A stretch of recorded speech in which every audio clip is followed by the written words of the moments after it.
Welcome back to another episode of No Shame with Shane. I'm your host, Shane Fordham, with all the shameless sports takes.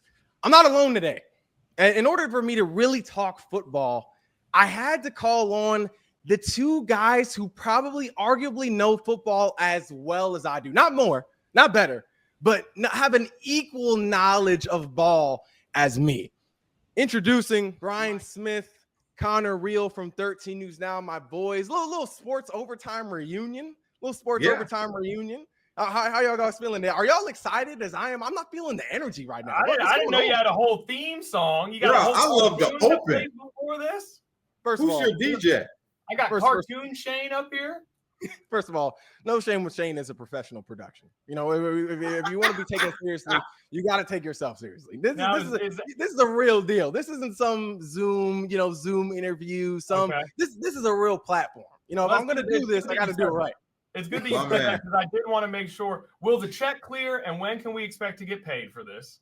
And I also submitted a rider and I haven't gotten any of my stuff. So where's the production value here? I sent you the wiring instructions for mine, so I'm just letting you know, man. Okay, I'll take cash. We're still in the beginning stages. So when that comes through, I'll let y'all know. When that comes through, you pay us on the back. We'll get points on the back end. Yeah. Okay, this is cool. Y'all are building up credit right now. Okay. Y'all are building up credit. Wow. Maybe if y'all become regulars, y'all will be quicker on the list. You know what I'm saying? Y'all become regulars. It's an honor to be here. What an honor to be on No Shame with Shane. I have seen so many clips of this on Instagram of Shane saying stuff that I want to respond to so bad. It's nice to finally be here. I'm looking for the digital velvet rope, to just kind of let me in. That's what it feels like. I'm just looking for a digital velvet rope.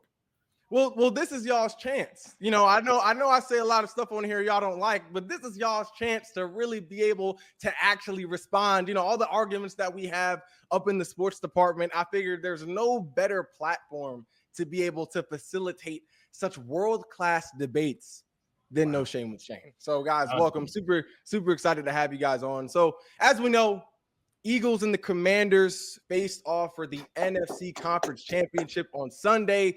Connor and I's Eagles getting it done in a, may I say, spectacular fashion. 55-23. Go Birds. I mean, getting 50-piece is crazy. But, B. Smith, in your opinion, you've been covering the Commanders for quite some time now, since the 60s, 50s era football for quite some time. All right. Bet. That's fine. No, let them fly early. No, you've been in the game for a minute, so you have the knowledge to match. You swear I hang out with Sonny Jurgensen and stuff. No, I didn't. OG. No. Thank you, though. I appreciate it. But B. Smith, in your opinion, what went wrong for the Commanders on Sunday? A little of everything. The stuff that was happening during their run that didn't happen before now came back to haunt them. 3 turnovers didn't help.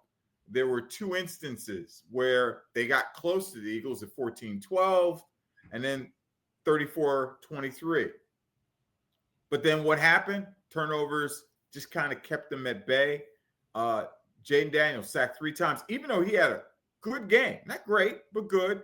But the Eagles, let's give them credit, did everything right on their end, and they had balance. It wasn't just left up to Saquon Barkley. Remember, he rushed for 118 yards. Heck, he's been busting 190, 200 yards, and he got held to 118 yards, but he had 3 touchdowns.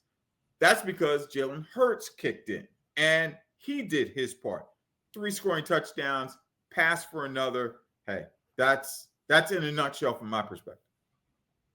Yeah, 100% B. Smith. The Commanders' defense was not good enough to play with the Philadelphia Eagles offense. But there have been games this season where the Commanders defense is not good enough to play with the opposing offense, most notably the Detroit Lions. But the Commanders had to be perfect everywhere else. They had to win the turnover battle, and they had to be flawless on offense and on special teams. And they weren't any of those things. So when the Eagles offense is that overpowering to the Commanders defense and they got 3 turnovers, it's going to be tough for them to win. They won the Lions turnover battle 5-0. They lost this turnover battle 4-0. It's just, they had to be perfect because they couldn't match up talent-wise, and they weren't really close to perfect. So it's tough, but great season for the Washington Commanders. We love to see the Washington Commanders this deep in the playoffs as Hampton Road sports people. No, facts for sure. Looking at this game, and I said a little bit about this on the show, even though it was a dominant performance by the Eagles, I also think the Commanders really didn't do themselves any favors. I mean, this is probably the worst that we have seen this Commanders team play since week 1. I mean, they were undisciplined.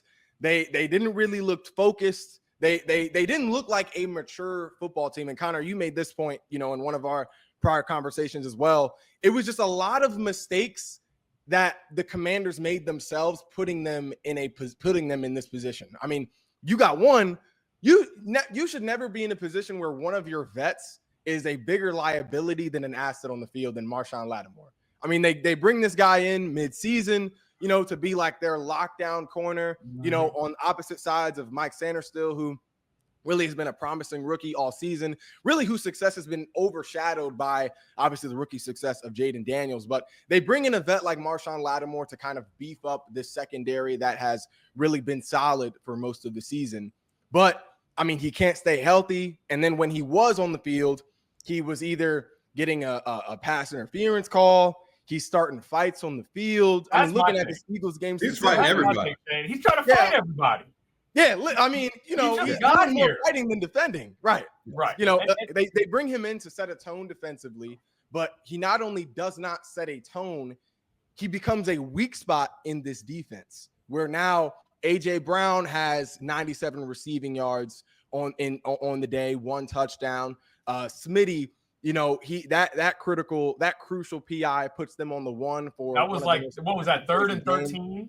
3rd and 13, he got the PI in the end zone. Right. Well, I got to mention, too, Sanderstill, the rookie, hit Saquon Barkley out of bounds, cost him 15 yards. Yeah. Critical point in the game. Still trying to stay in the game, and it's a rookie mistake, which all season we hadn't seen that until that day. I'll say this. That's one of those calls where if you're an Eagles fan, it's like, oh, come on, lay off of him.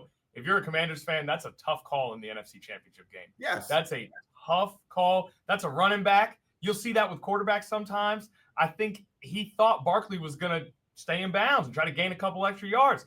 Barkley goes to step out of bounds. It's tough. I'm not saying it's wrong, but that's a tough call if you're a Washington Commander. I disagree. Like, a tough call is what the refs called in the Super Bowl, that PI call on James Bradbury. That's a tough call. It was a game-deciding call. That's a tough call. But to call that late hit on Mike Sanderstill, I think the refs get fined if they don't call that. Let alone that Saquon is the MVP candidate, but his entire body was in the whites. I hear you. His entire body was in the white. It was a bang play. We all I hear you. It's just, but in those circumstances, you got no control over that, and that's something where you have to err on the side of caution. Like the Lattimore PI. You watch the replay, clearly PI. You watch a play like that, and it could go. I don't think either way is a travesty, but it just hurts. I will say this about Marshawn Lattimore is, as much as he had a rough day, and as much as maybe his temperament maybe didn't help in this situation, he was replacing Benjamin St-Juste, who has struggled all year. And so I don't know, with him not being there, it's not like there was another guy waiting in the rings who we would have played really well in that situation. And St-Juste has had some good moments, but they brought Lattimore in for a reason. They were weak at corner, and they really needed him out there. So I don't know that their secondary would have been better without him. So I will say that. But, man, a little aggro. Yeah. Yeah, especially right? and then that's not even, I mean, and the undisciplinedness and the maturity, it wasn't even just on the defense necessarily. I mean, I'm looking at a guy like Jaden Daniels. There should be no reason why you're dancing in the end zone and you're down by 3 scores. So there should be no reason for that. I have changed my take on that. I immediately thought that's a rookie mistake. That's just enjoying the moment a little too much. This is hard now because in the office, we actually all agreed on this, which was it's few and far between that we all agree. I have changed my take on the Jaden Daniels dance. I am now okay with it. That's because they won. I know. I'll tell you why. Two reasons. Number one is that all we heard all week, the number one thing I hear from Dan Quinn about Jaden Daniels is that no matter what, he is in the moment. Okay? He does not think about the future. He does not think about the past. He thinks about the task at hand. And if that genuinely is how your brain works, and it's been an advantage for you all year, then when you score a touchdown, you celebrate the fact that you just scored a touchdown because you are in that moment. You're living that moment right there. And so that has crept into my mind a little bit. The second thing is an 11-point game. What was that midway through the third? Was that towards the end of the third? 34-15 at that point when he scored that touchdown. So far this season, that deficit for Jaden Daniels is nothing. That's the thing with him, is that for him, he's like, great, we're going to come back and win. This is what we do. This is what I get do. that. But you don't do that. I'm okay with the dance. That doesn't matter to me anymore. Old me would have been like, oh man, you can't be doing that on the road in Philly. Look, that's fine. But you're trailing by that much. The last thing you need to be worrying about is, doing all this, bruh. If it was that within a score, I'd say sure. What did it look like? Like this, man. I was doing a Michael Jackson. I was like, oh, wow, okay. I like it. But you're trailing 34-15 at that point before you score. Shane, I don't want to hijack your podcast. Can I ask a question as well? Yeah, let me real quick. Let me add on to B Smith, and I got you, Connor. Okay, I got you. My thing is, Connor, you talked about how usually a 3-score seems like nothing for Jaden Daniels because of how clutch he has been. Really, arguably the most clutch quarterback this season, and how he has played from behind so many times, usually ends up winning on the last play. But in all of those instances, we've seen a locked-in Jaden Daniels. We've seen a Jaden Daniels who, when he scores, sure, he's happy, but you can also tell that he's wired in, not just enjoying the moment, but he's wired in and thinking, okay, this is just one step. This is just one step on the way to the result that we want. He's dancing as if they have already made it a 1-score tied game. Taking the lead. Like smiling is one thing, because we know Jaden Daniels is a smiling guy. Enjoy what you're doing, have love for the game. But dancing in the end zone when you're down by 3 scores, third quarter is almost over. Well, that made it 2. That made it 2 scores. Yeah, but 34-23. The Eagles are showing no sign of slowing down. So that's another thing. So they score, but you still have to make sure your defense is able to get a stop against this offense, which they didn't show a whole lot of consistency in being able to do on Sunday. I mean, the Eagles ended up putting almost 60 points on them. So it's not like your defense was having a day. So I feel like the guys matter to that. Correct me if I'm wrong. That they had 2 turnovers, I think, by that time prior to them scoring to cut it to 11. Correct me if I'm wrong. I can check it right now. I think they had already had. I believe you're right. I think they had 2 turnovers at that time. So because they had one to start at the beginning of the game.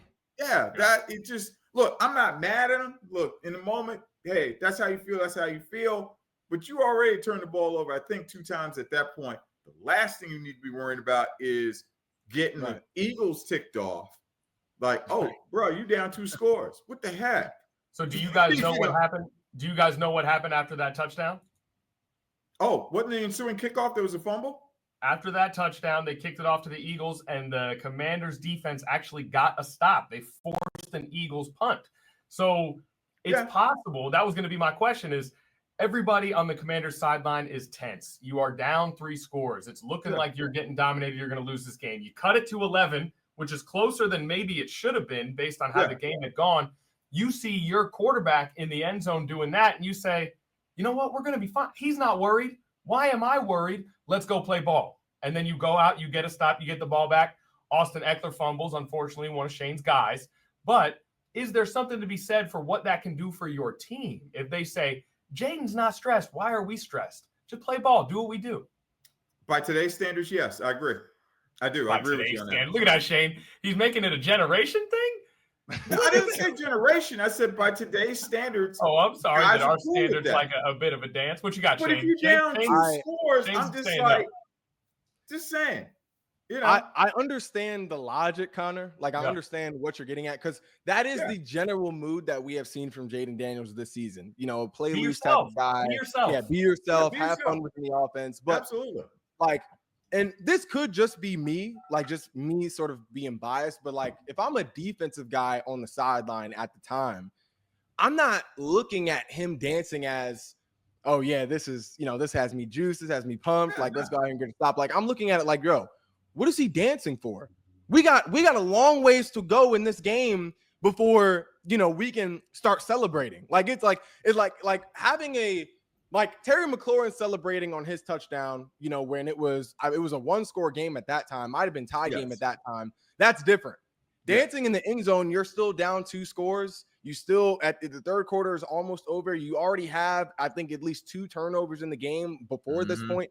I just feel like, to me, I wouldn't look at that and see that as like a promising thing. See, that's weird, because I feel like normally you're the optimist and I'm the pessimist, and we swap roles here.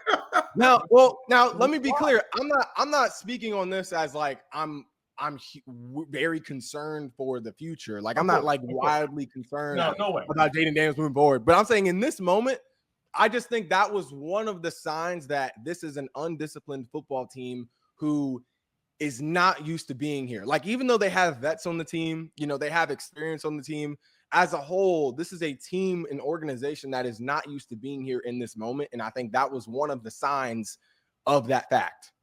Yeah, I think the fumbles might be a sign of that fact as well. Though 100%. the Eagles, I do believe I saw that they led the league in forced fumbles this season. So that, and we saw the Rams game. They forced a few fumbles. So that's an actual skill that the Eagles have, and it doesn't seem like the Commanders were prepared for it. I got one more thing from this game that I do want to go over. I know you're probably trying to get to the rest of the Super Bowl stuff. No, go ahead.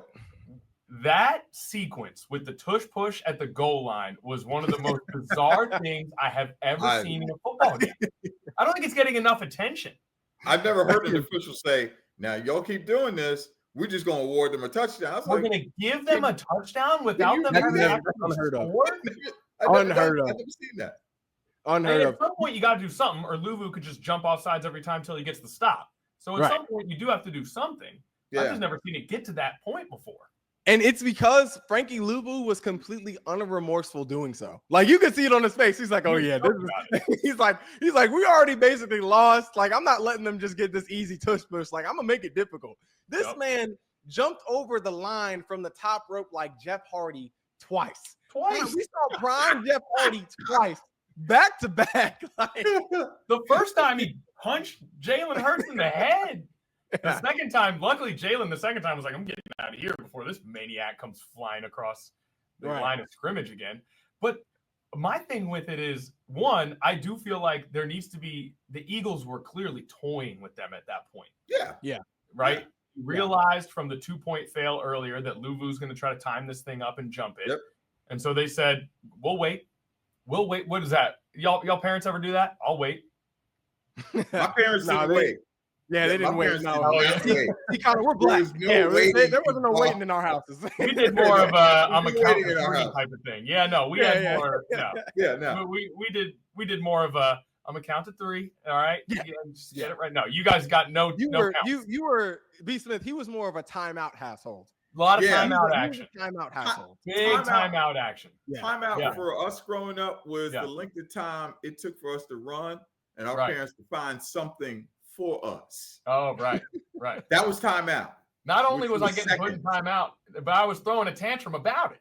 I didn't know how good I had it. I didn't know how good I had it. Well, you had it good. Yeah.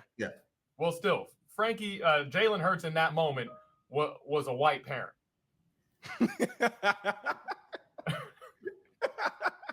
You might need to cut that out. We need to cut that one out. I'll wait. Go ahead, Frankie.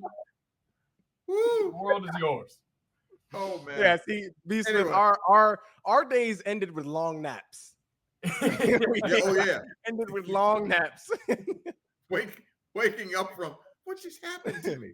Yeah. Or you know what? Better. Here's a better example. Y'all had teachers who did that, right? Yeah. No, we had. Cedric the Entertainer said it best. We had wish parents, not if parents. Okay, there you Meaning Okay. if they should do something. No, hope parents. We had wish parents. Hope parents are the parents who go, "Oh, I hope nothing happens." We had, "I wish my child would." Right. Yeah. They're We had looking Yeah, forward. They're I think looking teachers are a forward better to the example. transgression. Oh yeah. No, I wish my child would. Yes. So yes, that's how Okay, I good. grew up. I can't speak for everybody else, Right. but we Yeah. had wish parents. Yeah, that's why I never got to that Good to point. know. So I'm gonna write this down.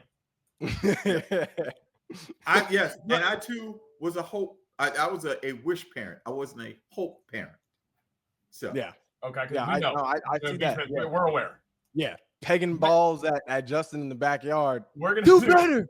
We're gonna do a special episode of No No. Shame with Shane on B. Smith parenting style. B. Smith last name should be Jackson. Yeah, Brian Jackson. stop Brian it. Stop it. Stop it. No. I was How's in your love quarterback going to trust you if you can't even catch my passes? Grew up hating his backyard.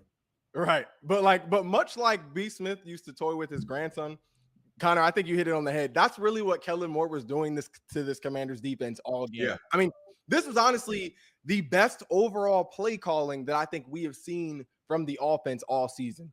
I mean, anytime you're able to see 229 rushing yards from the Eagles in the same game as they have 246 passing yards.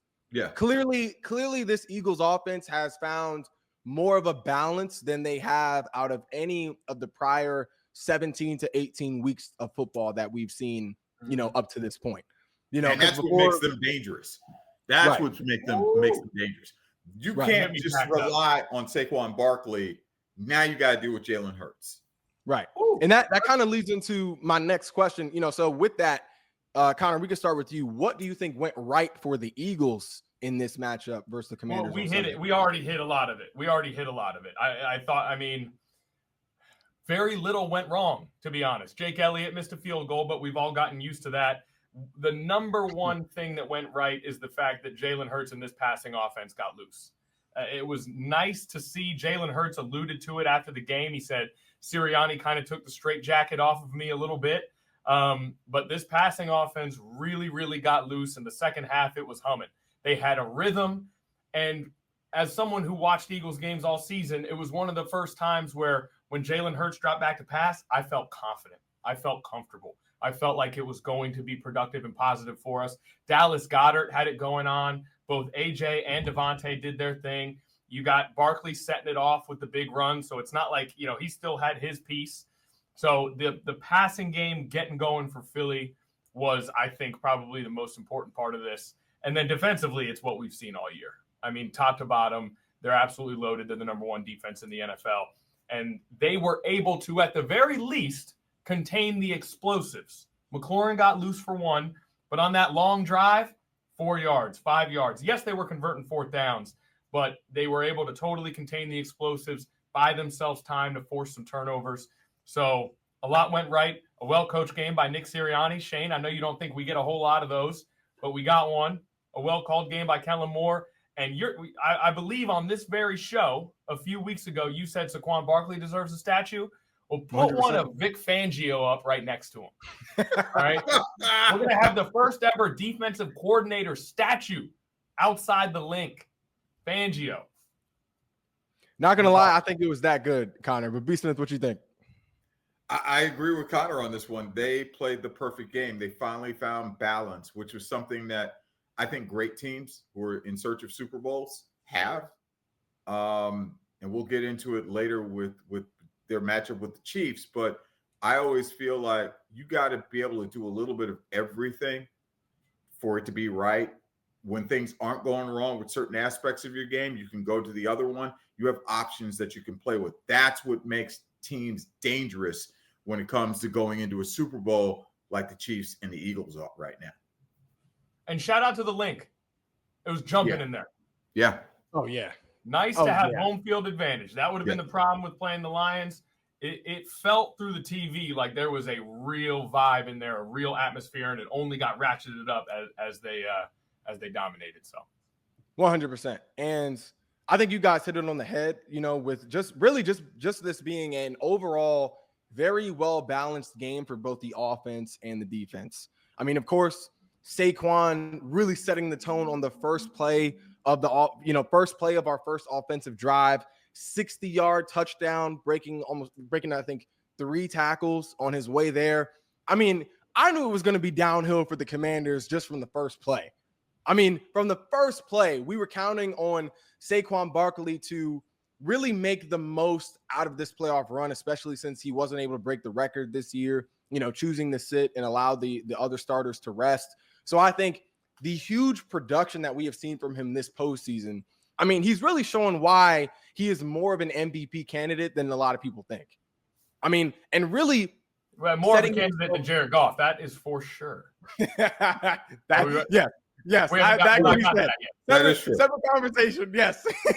My bad. For those who don't know, I said Jared Goff was an MVP candidate at the beginning of this season. That's a little inside joke there for those who don't know. Shane was ready to give Goff the MVP after week 4. He said, why are we even playing the rest of the game?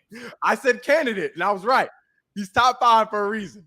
But I definitely think Saquon has, and it really just reemphasizes my point. I do think he deserves a statue, not only for his production, but just for the sacrifice that he made, being willing to sit, and then it resulting in a Super Bowl win, which is very possible, seeing as how the Eagles have the best roster and have played better in the playoffs leading up to this point, which is very important for a postseason team to improve as the season progresses. But then I also got to look at Jalen Hurts. I mean, Jalen Hurts has been doubted all season in terms of the capabilities, and I'm looking at y'all too. Hold on. He's been doubted. No. He's been doubted all season in terms of his capability as a quarterback. And in the biggest game so far that he has been in this season, which is the conference championship, he had his best game. Absolutely. 0 turnovers, 4 total touchdowns, 20 for 28 completions.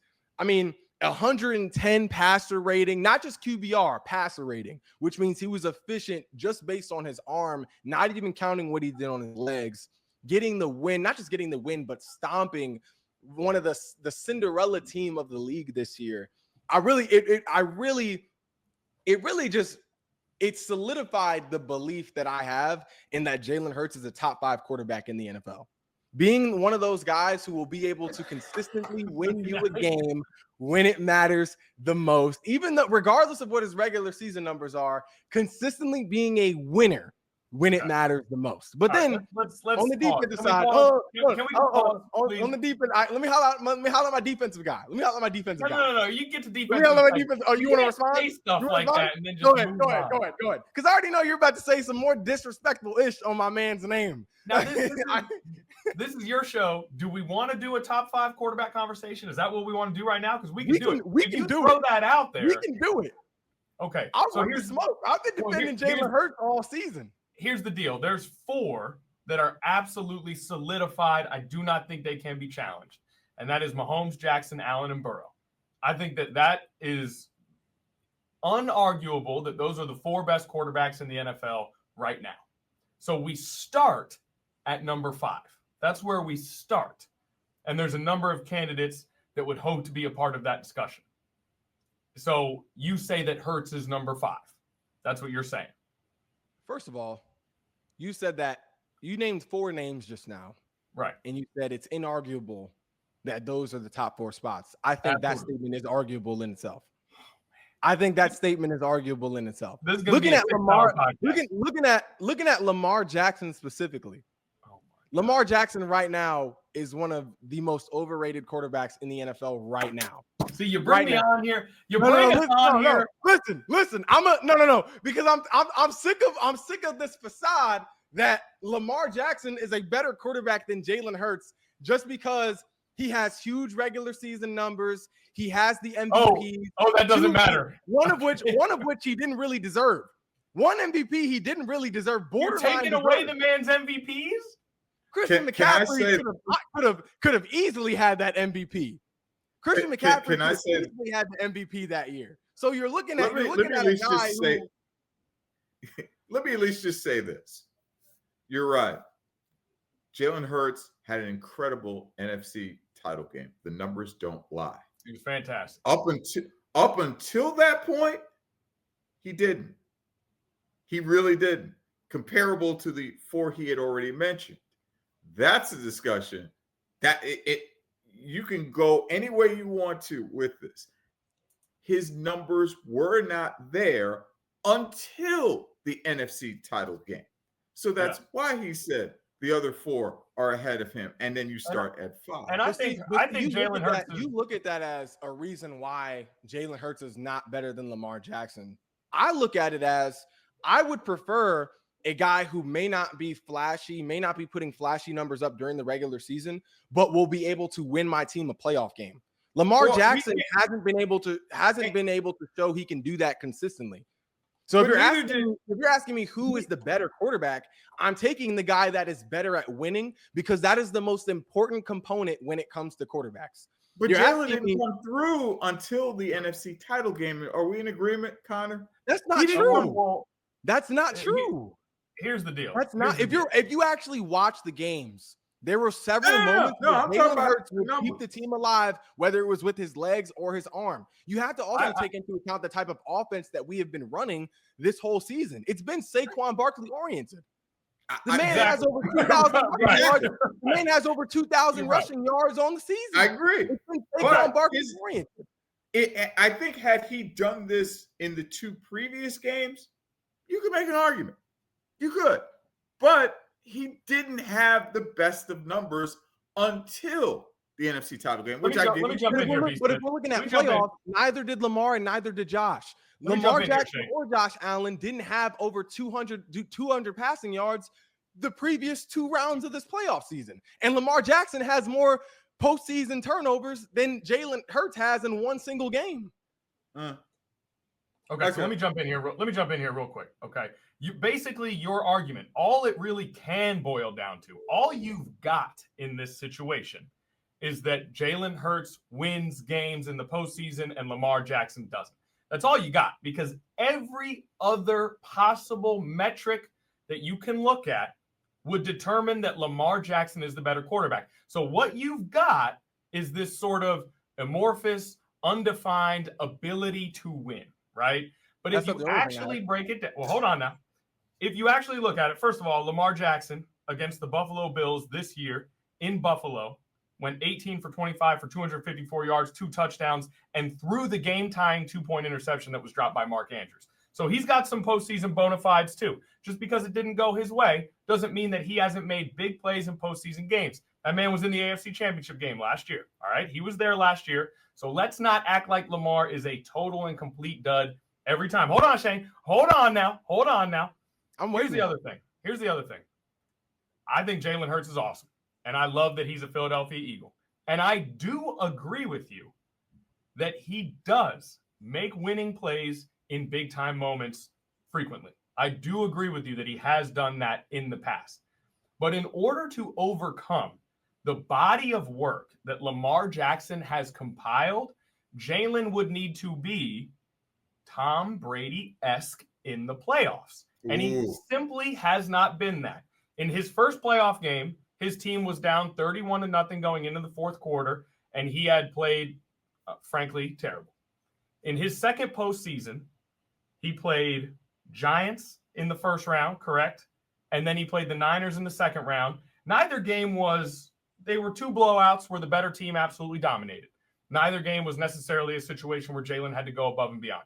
Against the Chiefs in the Super Bowl, Jalen Hurts played out of his mind. And that would be your argument. But for me, one game is not enough to elevate him over Lamar Jackson, because the very next year, Jalen Hurts was the quarterback during the worst regular season collapse we've ever seen a team have, one that broke my heart and yours, Shane. And then in the playoffs, he got absolutely dusted by Baker Mayfield. So to say that he wins all the time and he just wins, yes, I do believe that he has the capability to win a Super Bowl as a starting quarterback. And if you were to play just one game, I would take Jalen Hurts 5th. You're forgetting when we're talking about who's better at playing the position of quarterback. Right now, Lamar is better, And it has been proven time and time and time again. And you just point to this one thing, which is Hurts wins in the playoffs, which he's done sometimes, and other times he hasn't. You're missing a couple of things here. One, even though Lamar Jackson, you could say, has more talent, he has a bigger body of work than Jalen Hurts. Played better. He has also had more consistent coaching than Jalen Hurts has had during his entire career in the NFL. Jalen Hurts has only had a consistent offensive coordinator for one time in his career. He had Shane Steichen for 2 years. During the only time in his career when he had a back-to-back offensive coordinator, he was an MVP candidate. He was one of the league leaders in total touchdowns. And then he also went to a Super Bowl. Lamar Jackson has had only, I believe, 2 coordinators since he's been in the NFL. He had Greg Roman, and now he has Todd Monken. I believe he had maybe one more person his rookie year, but in terms of looking at who he had, I think he had Marty Morningweg. Marty Morningweg his rookie year. Right. So he's but had looking three, at Jalen's had 4. But looking at the entire pool of Lamar Jackson's starting career since he's been a starter, because he wasn't a starter his rookie year. Looking at when he's been a starter, he has had a consistent game plan and presence coming from the offensive coordinator position. Jalen Hurts is the only quarterback out of this like elite top 5 to 7 guys in the NFL who hasn't had the same offensive coordinator for more than one time in his career. Patrick Mahomes has had Andy Reid and Eric Bieniemy. Josh Allen has had Joe Brady since really 2022 as a QB coach, becoming the OC last year. Josh Allen had Ken Dorsey. Ken Dorsey got fired halfway through the year. But he still had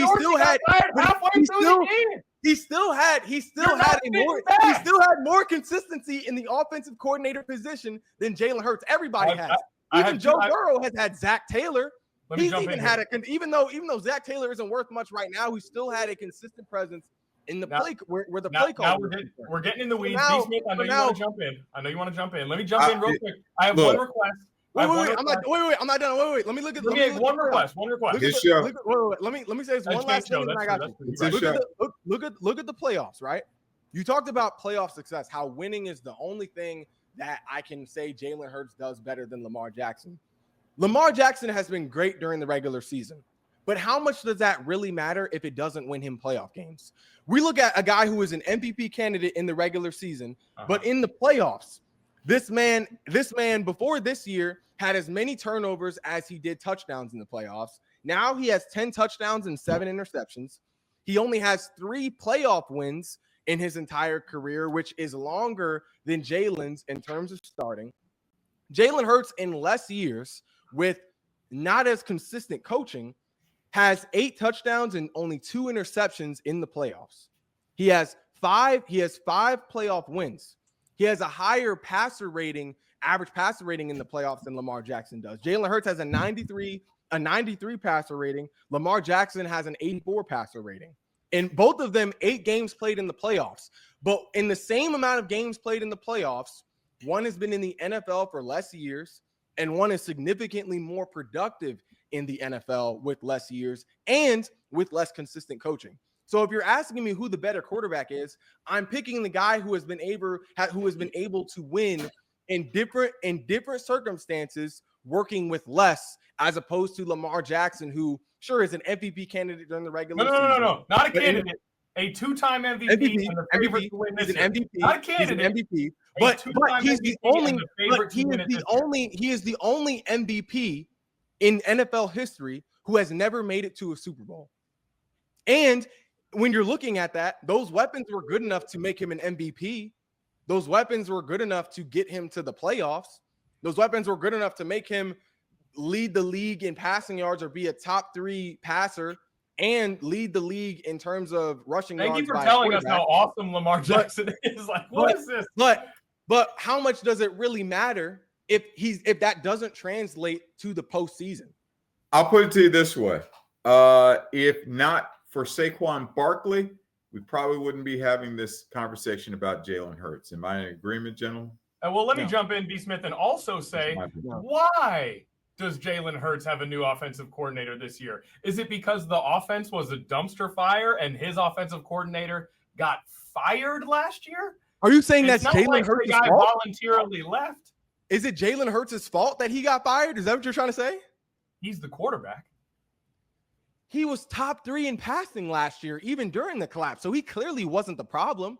You can't be the problem. Anyone who, if you're going to try to convince me that Jalen Hurts played well during that collapse, then there's nowhere for this conversation to go. He did not. Where's Brian Johnson now? Where's Brian Johnson now? What is he doing right now? Exactly. We don't know. we haven't heard about this guy in a year. So you can't tell me that Jalen Hurts is more to blame. Of course, because he's the quarterback, he's going to get some blame. Quarterbacks are going to get blamed for stuff like that, unfortunately. But you can't tell me that Jalen Hurts is more to blame for that collapse than Brian Johnson was last year.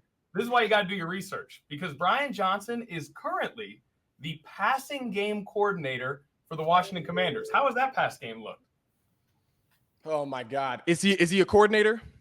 Is he so we got a demotion. Moved the goalpost. So he got a demotion. He basically got demoted from where he was last year. He got a demotion. That's where he is. As I said before, and he's under Cliff Kingsbury. As I said before, Jalen Hurts had the one moment where he really delivered as a quarterback, but he has Super Bowl and yesterday, which are big, fantastic. Yes, big deal. I'm not taking that away from him. But the numbers don't lie leading up to that NFC title game that his numbers weren't there. And if I had a choice between up until that point, I'm going towards the 2-time MVP and Lamar Jackson. And let me regardless of what his postseason. Hold on, Shane. Hold on 1 sec. You had a good rant. It was strong. Okay. Go ahead, you did kind of prove my point that the only thing you can talk about is a very small number of playoff performances when you're talking about Jalen Hurts. And this is not to discredit what he's done. Jalen Hurts is fantastic, and very specifically, some of his play in the playoffs is what has him in a top 10-ish conversation. And you say people have doubted him all year, and they definitely have.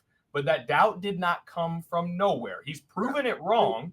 The numbers weren't telling. But that doubt, second half of last season, and for a large part of this season, Jalen Hurts was seen as potentially the weak point of this Eagles offense. While during that same time, Lamar Jackson was completely and totally dominating the NFL. So, yes, he has had some rough playoff moments. So has Jalen Hurts. Now, Jalen Hurts has had multiple occasions where he has risen to the top and led his team to huge playoff wins, and that is awesome. He could make the Hall of Fame one day. But at this moment in time, Lamar Jackson has proven over a larger body of work that he is better at playing quarterback, and that's the question. Hurts might be more clutch, maybe. That's hard to define. I've seen Lamar Jackson do some pretty clutch things as well. But right now, Lamar is better at playing quarterback. He just is. Here's the other part. Jalen Hurts has had probably one of the 3 greatest runs of an offensive line in the history of this league since he's been the quarterback. Is that fair? 2 Hall of Famers on the offensive line and consistent Pro Bowlers elsewhere on that line. That's huge. I mean, that matters. If you're going to bring up coaching, then you got to bring up the roster as well. And Jalen Hurts' offensive roster has consistently been better than Lamar Jackson's. So I got to take Jackson in this situation. Shane, it's your podcast. You get the final word, and then we got to move on. We got a lot to discuss. Go for it. But if you're looking at this, right, you say that my only argument is that he wins. Being an MVP during the regular season is great. That's your only argument. But at the same time, if you're saying that, if I can say Jalen Hurts is more clutch, more of a winner than Lamar Jackson, to me, that means he's a better quarterback. Tom Brady is the greatest quarterback in the history of the NFL, also because he was the greatest winner. He has the rings to prove that. He wasn't the most talented, by far wasn't the most talented. You could say the most talented guys in the NFL of all time could be the Dan Marinos. Lamar Jackson should be up there. Cam Newton should be up there. Big Ben is probably somewhere on that list. Prime Big Ben being a huge guy who could produce, but also had the body, the athleticism. Like, you could say a lot of guys were more talented than Brady.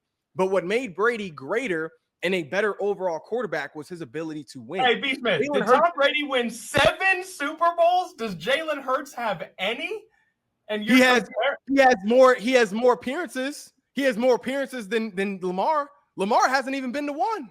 Yeah, so but we value two things. Number one, in the first 5 years of their respective careers, if you look at Tom Brady and you look at Peyton Manning, there was a consistent debate as to who was better. It was Brady the winner, and it was Peyton the statistical beast and the regular season monster. And there was a debate. When Tom Brady solidified himself as the GOAT is when he became the engine of the Patriots dynasty. It wasn't defense.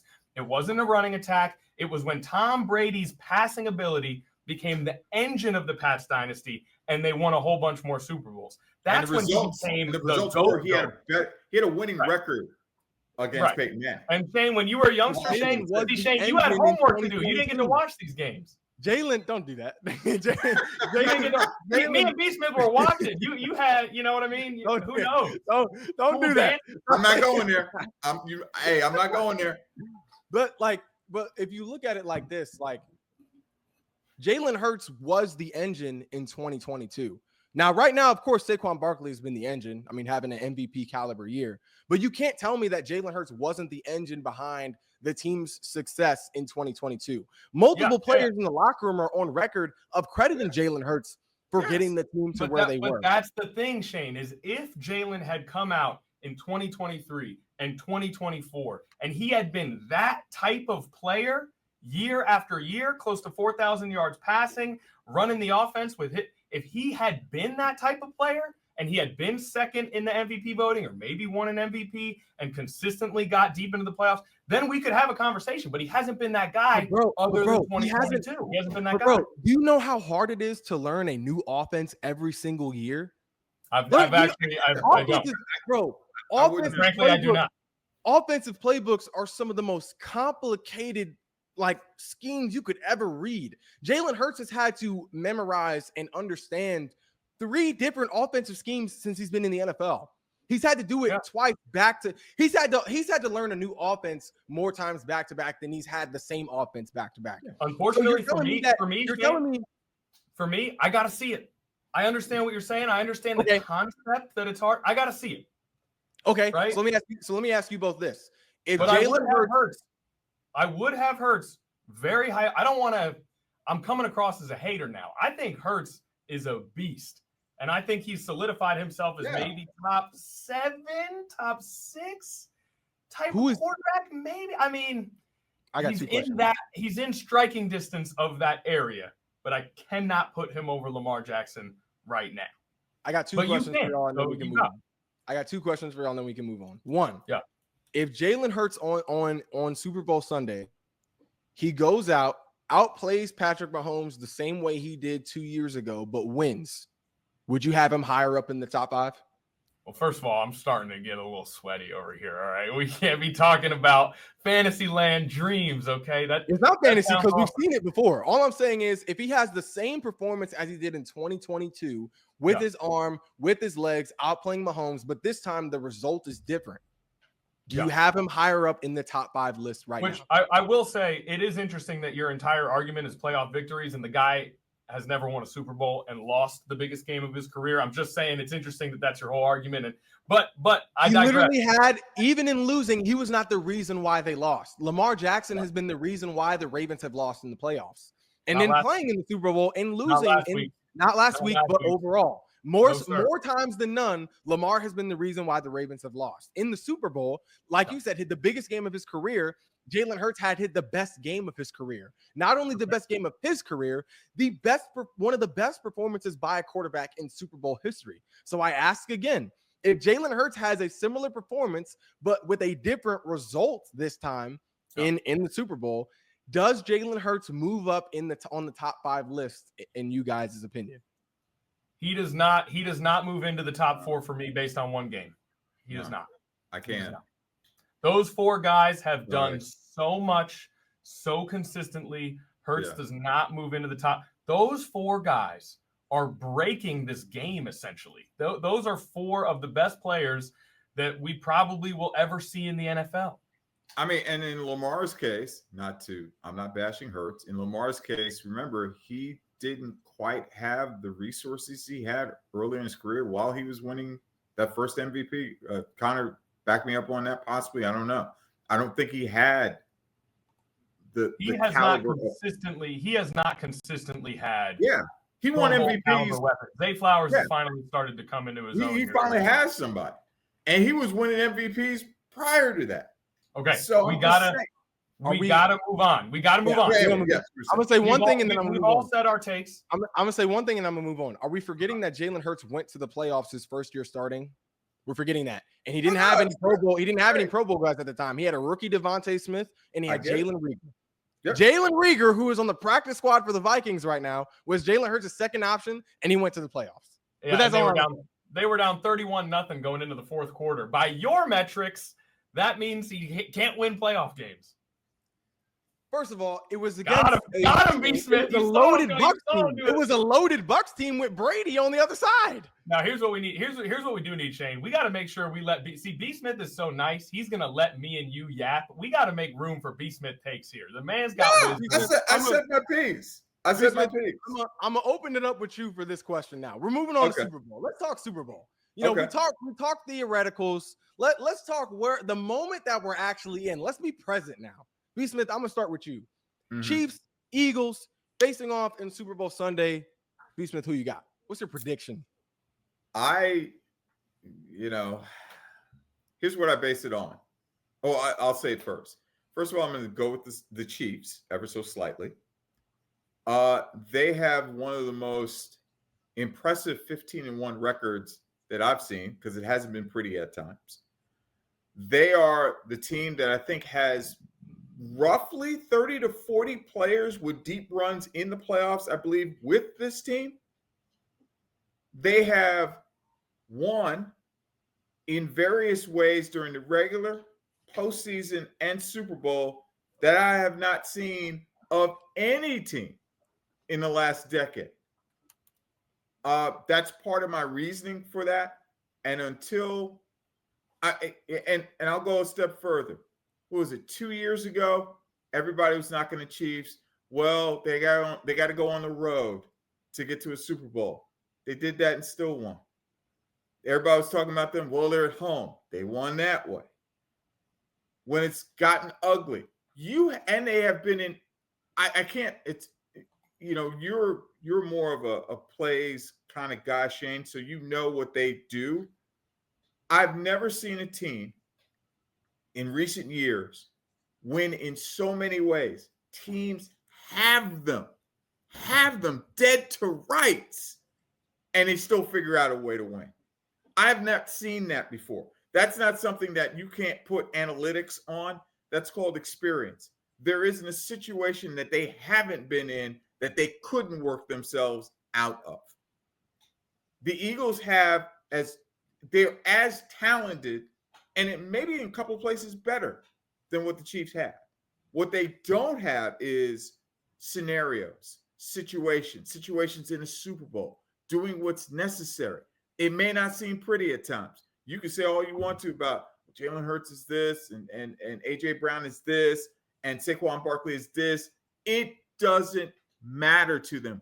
Buffalo had them on the ropes on a couple of occasions and still couldn't put them. There's a great Chris Berman saying, they're Rasputin. They refuse to die. That's how good the Chiefs are. So until that happens, and it could, don't get me wrong, but I haven't seen it yet. Until that happens, they're about to try and probably do a three-peat. Don't know how it's going to get done, but I guarantee you this: if you're Philadelphia and you don't break out to a big lead and just keep them at bay, the only way, and Shane, you've heard me say this, the only way to beat Patrick Mahomes is a lot like Tom Brady. If he's standing on the sidelines and you're consuming clock, that's the only way you're going to beat him. Because if it's close and you got a possession and you leave time on the clock, he will beat you. He and the Chiefs will beat you. That's my take on it. We got the Rasputin shout out. Shout out. It's amazing what they have done.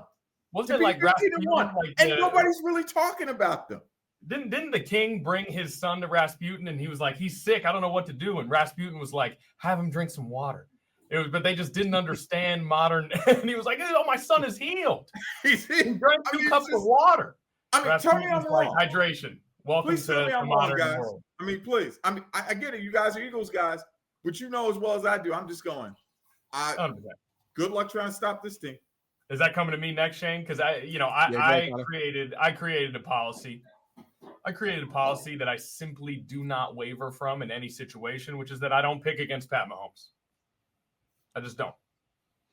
That's it. That's the whole thing. I wish I had more to say, but I don't pick against Patrick Mahomes. He's the guy that you think Jalen Hurts is. I mean, the guy I'm just saying. I love the look on his face. Whoa, that's crazy. This whole he just wins, he doesn't lose, he makes the biggest plays every time. All that stuff you said, that is actually Patrick Mahomes in real life, though. Not to mention Andy Reid has proven that he is one of the best coaches in the history of the NFL. But really, all it comes down to is Pat. I don't pick against Pat. The Chiefs give up a lot of yards to tight ends, and we got one of the best ones, and he's really broken out in the playoffs. Could the Goddard dominated from what I can remember, Goddard really did work in that last Super Bowl. Could the passing game continue to break out? Because the Chiefs' run defense is actually pretty good. So can Barkley get going? To a certain degree, Barkley will get going against anyone. I don't know. I haven't put a ton of thought into the breakdown because I'm not picking against Pat as much as I want the Eagles to get this dub. See, both of you guys are, I'm not going to say you guys are wrong because, the Chiefs if there's one team not to bet on, it's the Chiefs. Every which way they've been shown to win games in a variety of different ways this year. So yeah. I'm not going to say I blame you guys for picking the Chiefs, but I'm also not going to say I agree. I'm not going to say I agree. I want to pick the Eagles. I want to pick the Eagles. I just have a policy. I honor that. I honor the policy. I get that, B. Smith. I 100%. You both made some great points, but I got to go with the Eagles this year. If you look at the Eagles, I hope so. I will say this. Mahomes is a football version of Jordan back in the day. Because you whenever he had the ball with time, it's the same thing with Mahomes. For goodness sakes, Josh Allen was standing on the sidelines. They changed the rule for overtime because of what Patrick Mahomes did. I can't explain it. And I get you picking the Eagles. I get it. But until that's the case, look, last I checked, I look outside, the sun is up. Patrick Mahomes wins the game. Can we dominate the trenches, Shane? Shane, can we dominate the trenches so thoroughly that can our defensive line dominate their offensive line? Is that something that can happen? Can Jalen Carter live in the backfield? Can our offensive line overpower? Because that would have to be what it is. I think so. The way our defensive line has consistently gotten better every single week, where there's been some falter in different units. The D-line gets better every single week. Jalen Carter gets better every single week. Nolan Smith gets better every single week. Jordan Davis got his first sack of the season on Sunday against the Commanders. He had to chase Jaden Daniels, one of the most escapable quarterbacks in the league. So I honestly see, I feel like the Chiefs are going to see something in the Eagles on Sunday that they haven't had to see all season. This is the toughest defense that they have had to play all season. They really haven't had to play. It's the best defense in the NFL. 100%. But even looking at who the Chiefs have played, they haven't had to see a lot of tough defenses in general this year. But who was the best defense in the NFL last season? Last season, who was the best defense in the NFL? San Fran. That's true. But looking at it this year, though, the Chiefs have really only seen two tough defenses: the Broncos, who were arguably a top 3 defense this year, and the Steelers. The Broncos, nobody played, right? They sat the starters for that game. But in the Steelers game, I mean, they got the best over the Steelers. But besides those two games, they didn't have to see a lot of tough defenses throughout this season. Maybe the Browns, but that's a Browns defense without Jeremiah Owusu-Koramoah. Let me ask you this. Oh, there it is. Hey, there it is, B. Smitty, one of Shane's guys. I knew one of them would come up eventually. Valid, though. Is that not valid? I knew one of them. Is that not a valid? Your guys are always valid. They're always valid.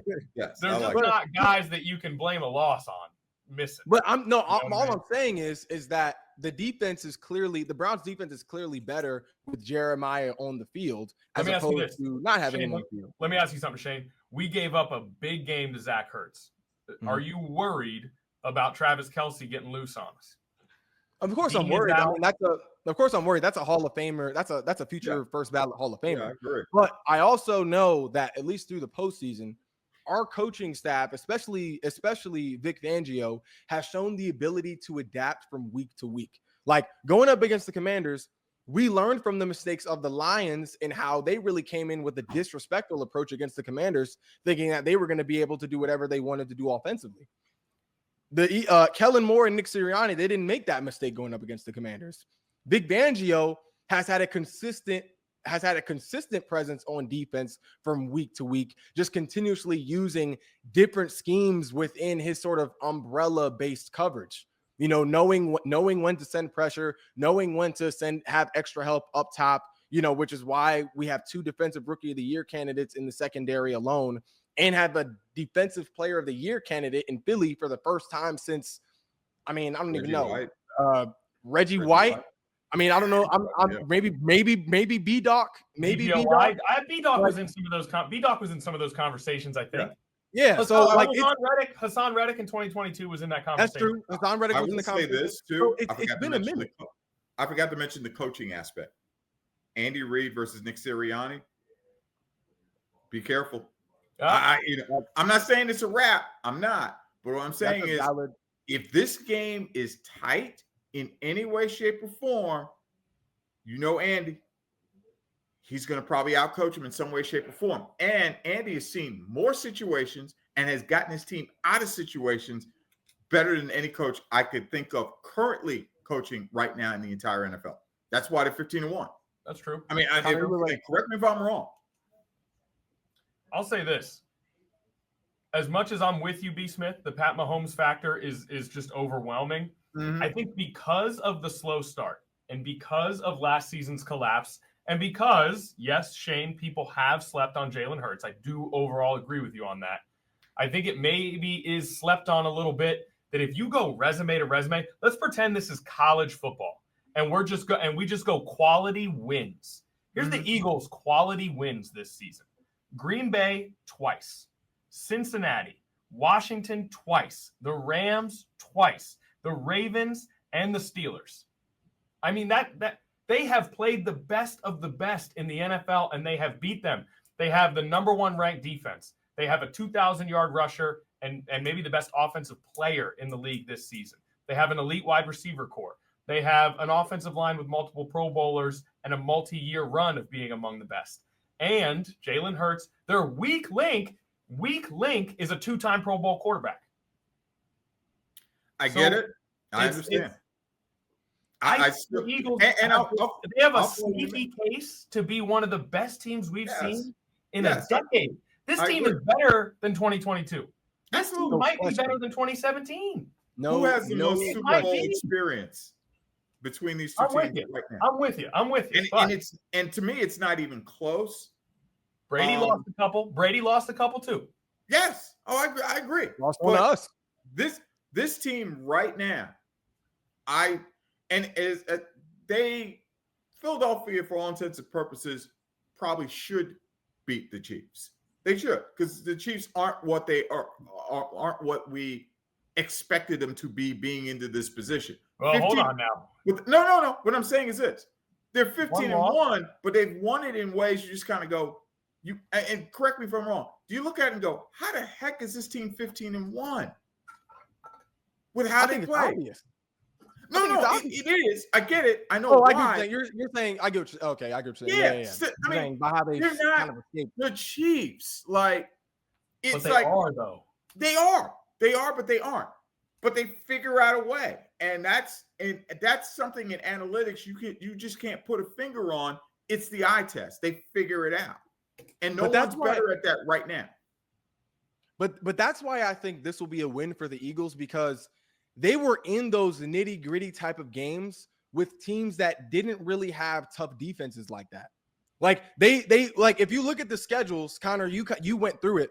The Eagles had a tougher schedule than the Chiefs did this year. And the Chiefs, it looked like, even though they won, a lot of those wins were struggle wins. Now, I get a win is a win, but if we're looking at the ways that they won, it came down to it often came down to the last final play, similar to the Commanders. And that type of ball is not going to win them a game in the Super Bowl against the best team in the NFL. Right now, I've said it before. The Chiefs schedule isn't bad, though. The edge goes to the Eagles. Ask Buffalo. They had them. They had them yet again in the AFC title game. And what happened?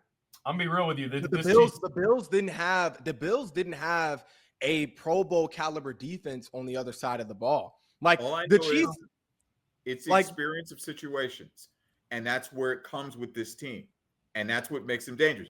Like I said, I wouldn't be surprised if Philly beat them, but if they're going to do it, you better put them away. Don't squander opportunities. Teams have squandered opportunities to beat the Chiefs, and they still couldn't win over them.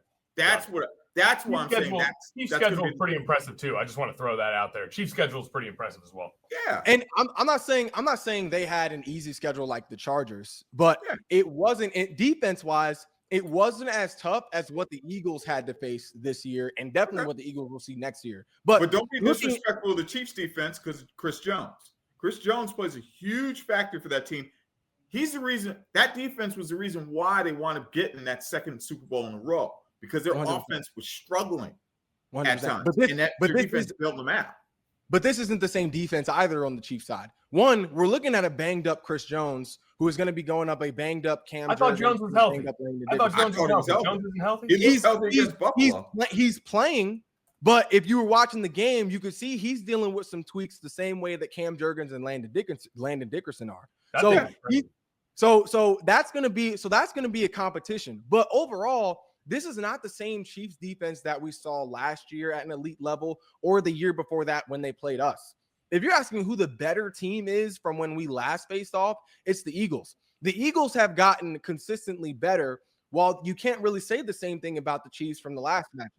Like, if you're looking at the Chiefs right now, the Chiefs are 18th, have an 18th overall pass defense. They're ranked lower than the Cowboys this year, and they played a majority of their season without Trayvon Diggs and Deron Bland. I'm not surprised. I'm not surprised. So if you're asking me what I'm expecting more from, I think this is going to be a huge day for AJ Brown and Smitty, because Trent McDuffie can't guard both of them at the same time. He can't be in two places at once. So that's going to be a problem that this Chiefs defense is going to have to. Former Virginia Tech Hokie Chamari Connor coming through with the coverage. Shout out to the Hokies. Virginia Tech in the Super Bowl. What? I just, like I said, deep playoff experience, Super Bowl experience plays a huge role in this game. They both have Super Bowl experience. They both have no. See, not like the Chiefs. Yeah, but they've both been there. But they know the drill. They know the schedule. They know the weirdness. They know the media. But guys, you know as well as I do, in tight games, we've seen somehow the Chiefs over the years. That's what we're saying. And that's something you can't replicate when you're the Eagles. And yes, they've been to a Super Bowl. 2 Super Bowls. They won one, lost one. But this one with this team, you can win it. Very easily win it. Do not squander opportunities. Time of possession is critical. Late in the game, don't give, and you're only up less than a score. Do not give Patrick Mahomes time. We're all trying our best, B. Smith. I know. I'm just saying. I'm trying to make a point that yes, do the Eagles have a chance? Yes, but you better don't squander opportunities. Don't. No doubt. Buffalo did it. I mean, they want to pay the price for it.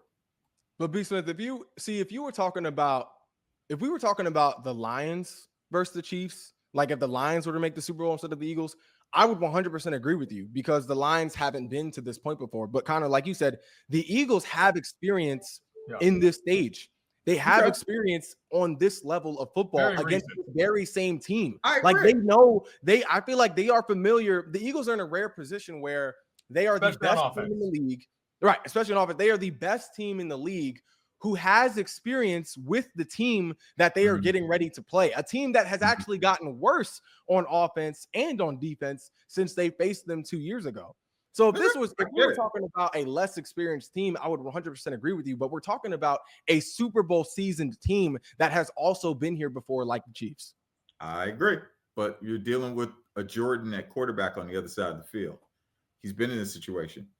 The only way, in my opinion, if the game is tight, he better be standing on the sidelines and you better be eating up clock and you better make that drive and win it. Do not let him have time because he will kill you just like Jordan. That is what every defensive coordinator in the NFL has been saying for the past 6 years. Having night sweats.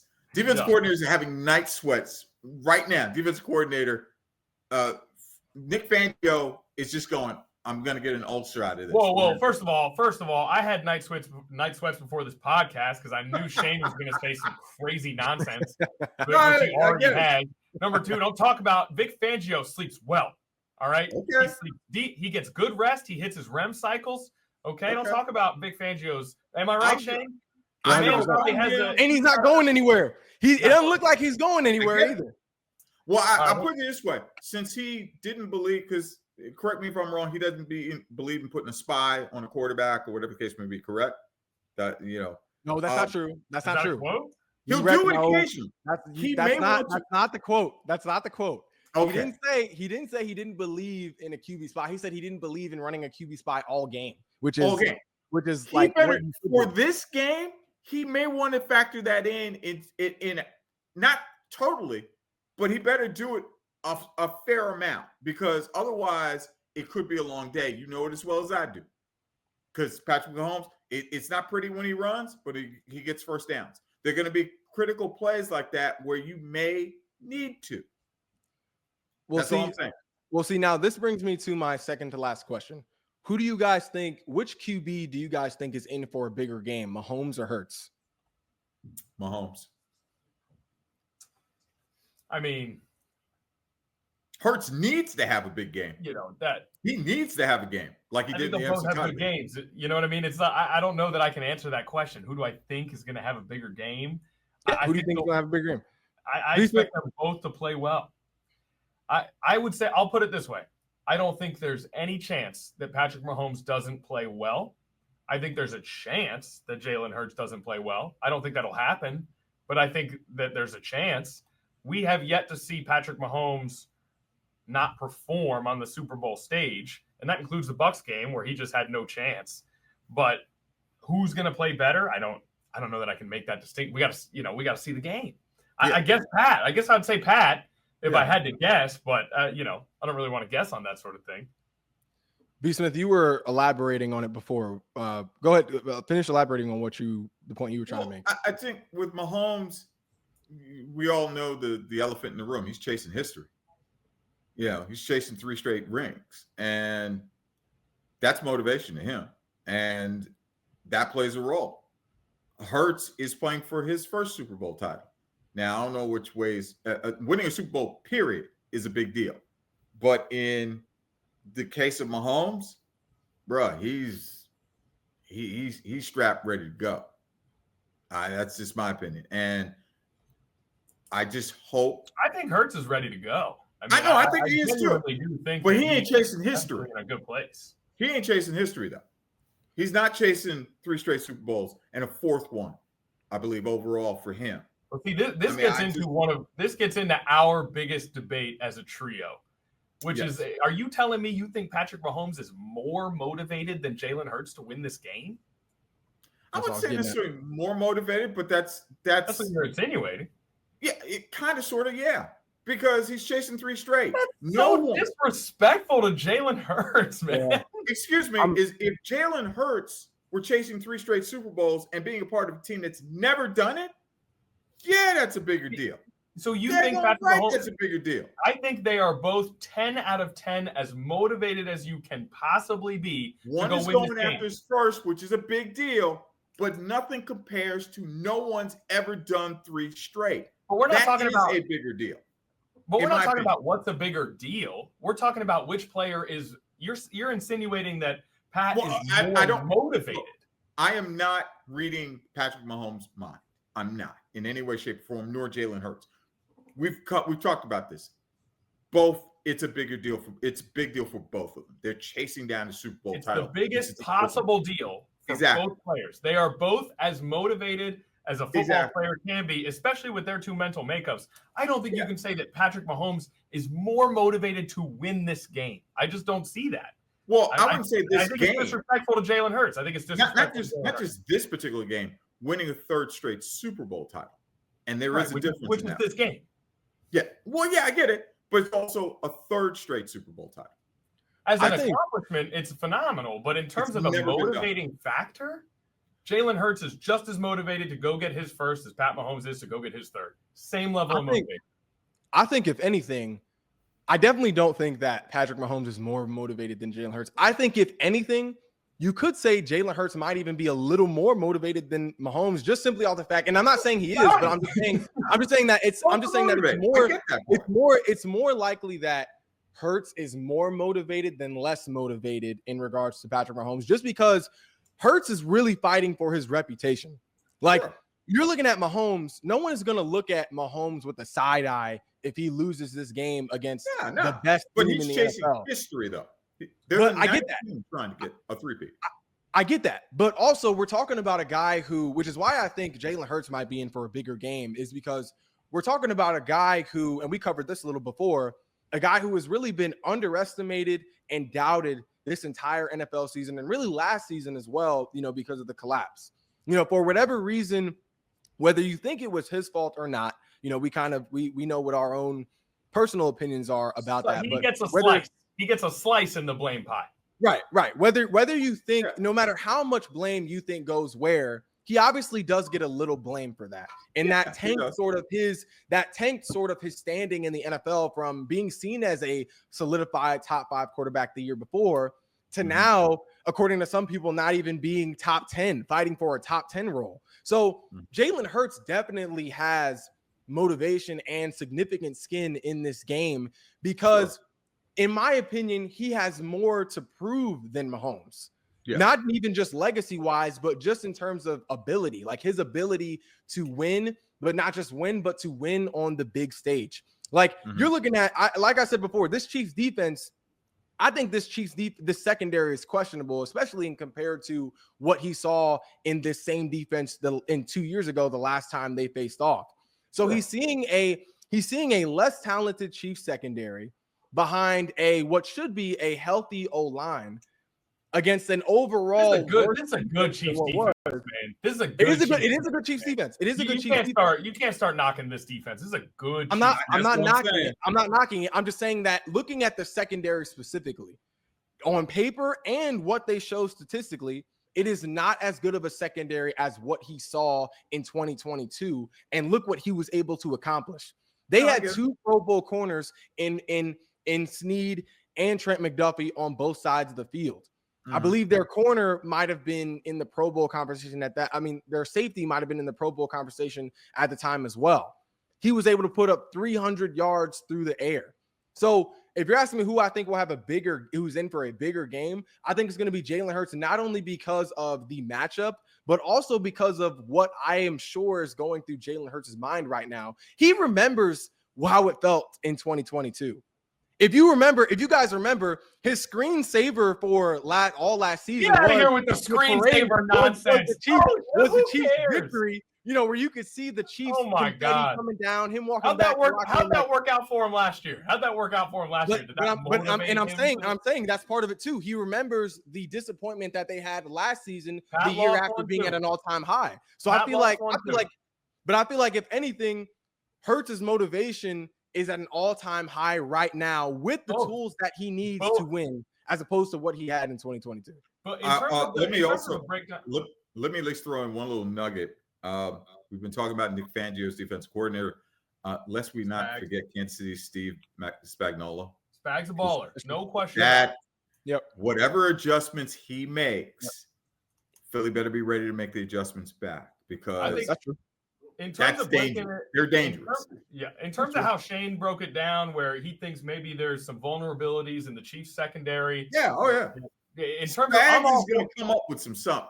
No, but I'm for all of that. The only thing I got to fight with you guys on is I don't think that you can say either player is more motivated than the other player. I think that's fair. I think that's fair. I totally agree with you on I'm that. just all I was saying was I think it's, if you're bringing up motivation, I was just defending the point that Mahomes is not more motivated than Hurts in terms of, I think it's more likely that if anything, he's more motivated just because of everything that has been said about Hurts over these past 2 years. Now, in regards to Mahomes versus Hurts, like, I get what you're saying, B. Smith, but to me, revenge makes Jalen Hurts more dangerous in my mind than Mahomes chasing history. Like, because they remember what it was like getting punched in the mouth at the end of that game. Really, a game that would have been won if it wasn't for a terrible pass interference call. Well, hold on now. Here you go. I'm just saying. So we remember a terrible call, but we still would have had to drive down and get a field goal in less than 2 minutes, and then we would have gone to overtime. And you can't tell me Jalen Hurts wouldn't have done that. With the role he was on that game, we can just say, looking at the pattern, according to the pattern that he showed that game, it was very likely that he would have scored and sent it to overtime. So what I'm saying is, you still got Pat Mahomes on the other side. I understand that. Would have won, but the Chiefs winning in overtime is different than how they won in 2022, coming down to a call. So what I'm saying is, Jalen Hurts remembers what it was like to be punched in the mouth in 2022. We as Eagles fans remember what it was like getting punched in the mouth in 2022 by the Chiefs. So if you're asking me who is in for a bigger game, I'm going to side with Hurts, because I think revenge makes someone more dangerous as opposed to chasing history like Patrick Mahomes is about to do. But in the chance that Mahomes does win in this Super Bowl, where do you guys think that this should put Mahomes in the GOAT conversation in regards to Brady? Beastman, we'll start with you. For me personally, I hate to say this because I've thought about it, because we've talked about this, Shane. I tend to lean towards this being separated. What he is doing for a three-peat, if he gets it, is separate. It is special. It's never been done. But in terms of the GOAT conversation, it's still Tom Brady. And I preface that with one, yes, he has 7 Super Bowl titles, 6 with the Patriots, 1 with the Bucs. But in that one meeting with the Bucs, while he was with the Bucs, he took care of business against Patrick Mahomes, because that was the big game in terms of legacy for Brady. And Mahomes had a chance to knock off the guy and keep him from that 7th title. Right now, it's Mahomes. I'm sorry, it's he's not in that GOAT category. He's in the room, which I'd say he's, like you say, he's at the table. I say he's in the room with Brady. But in terms of the GOAT conversation, what he has done separately, 3 straight, it's never been done. Fantastic. It'll never be done ever again. Brady's still the GOAT right now. Go ahead, Connor. Yeah, I've got Mahomes at 2. I've got Mahomes at number 2 right now, and I think he stays at number 2 even with a Super Bowl win. I think he's nipping at the heels, but for Brady to do it in 2 different eras, for him to go the first one and then have an undefeated season where he doesn't get it done, and then have this whole nother era with a whole new roster for him to go get it done, and then a cherry on top, go to another organization. I just think you got to do more if you're going to top Brady. We can't discard him that quickly with his resume. And he stole one away from him. He stole one away from him. So I'm like, that's you the man. Won that game fair and square. I've got Pat number 2 right now, no matter what happens in this game. Yeah, and I think he stays there. I respect everything you guys just said. But see, now that's something that somebody says before they're about to be disrespectful. Look, I respect you both as keen football minds. But to me, with everything that we have seen from Patrick Mahomes in his career, the being able to do things with the ball in his hands that we have never seen at the quarterback position before, plus the wins. To me, if Patrick Mahomes wins the Super Bowl this year, I think we need to look at Mahomes and Brady the same way we do Bron and Jordan. I think we need to look at it the same way, how they're both fighting for that GOAT spot. Now, B. Smith, you said that Mahomes is in the room. He would stay in the room even if he wins the Super Bowl. I think he's sitting right at the table rubbing elbows with Brady if he wins this year. Because I understand that he has less Super Bowl rings than Brady, but yes, he would be in this win. He would be accomplishing something that neither Brady or any other quarterback in the history of the NFL has ever accomplished, which is a three-peat. And that's why I said, I thought about it. And I said, that's kind of like in a slightly separate category because it's never been done. So we give him his due for the 3 straight. Brady's never done it. But in terms of he's the all-time great, get to 8 Super Bowl titles and then get back to me. And I felt that way about Brady when Brady passed Montana. I felt that when Brady passed Montana, I would say, oh, that's it. Montana's not the best. Let me ask you this, Shane. Let me ask you this. Because I feel I sense maybe that a part of I do agree that he's at the table as well. Yeah, I think that he's at the table as well, but I think the waiter goes to Brady first, and I think Brady gets to decide what bottle of wine they're splitting. But I do think Mahomes is sitting, he's having dinner with him. Do you think that maybe a part of you is projecting out a career of excellence with your choices? I mean, what if Mahomes wins this one? He gets the 3-peat. He's got 4 total. He's got 3 MVPs, 2 MVPs. He's got 2 MVPs. And then let's say he doesn't get back. Let's say Andy Reid retires. Let's say Kelsey retires. And let's say Mahomes doesn't get back there, or at least doesn't win another one. Then do you really have him over Brady? That's different. That's different. I'm saying as of now. Now, that could change next season if, depending on what happens. But I'm saying as of now, if he is to win this Super Bowl, which would be his 3rd consecutive Super Bowl ring, I feel like that 3-peat needs to carry more weight in this conversation because of who we're talking about. That's why he's second. But he's ahead of Montana. He's already ahead of Montana. So I feel like if he wins a 3rd one, I feel like it needs to carry more weight because of who we're talking about, because of the moments that he has had in his career, because of the creativity and really just a play style that we have never. It's honestly, I look at Mahomes. Mahomes has really had a similar effect to the NFL as Stephen Curry has to the NBA. Stephen Curry, what Stephen Curry has done in the NBA, we're seeing all these little kids really trying to pattern their game after Steph, trying to be able to shoot more threes, trying to be more lights out like Steph.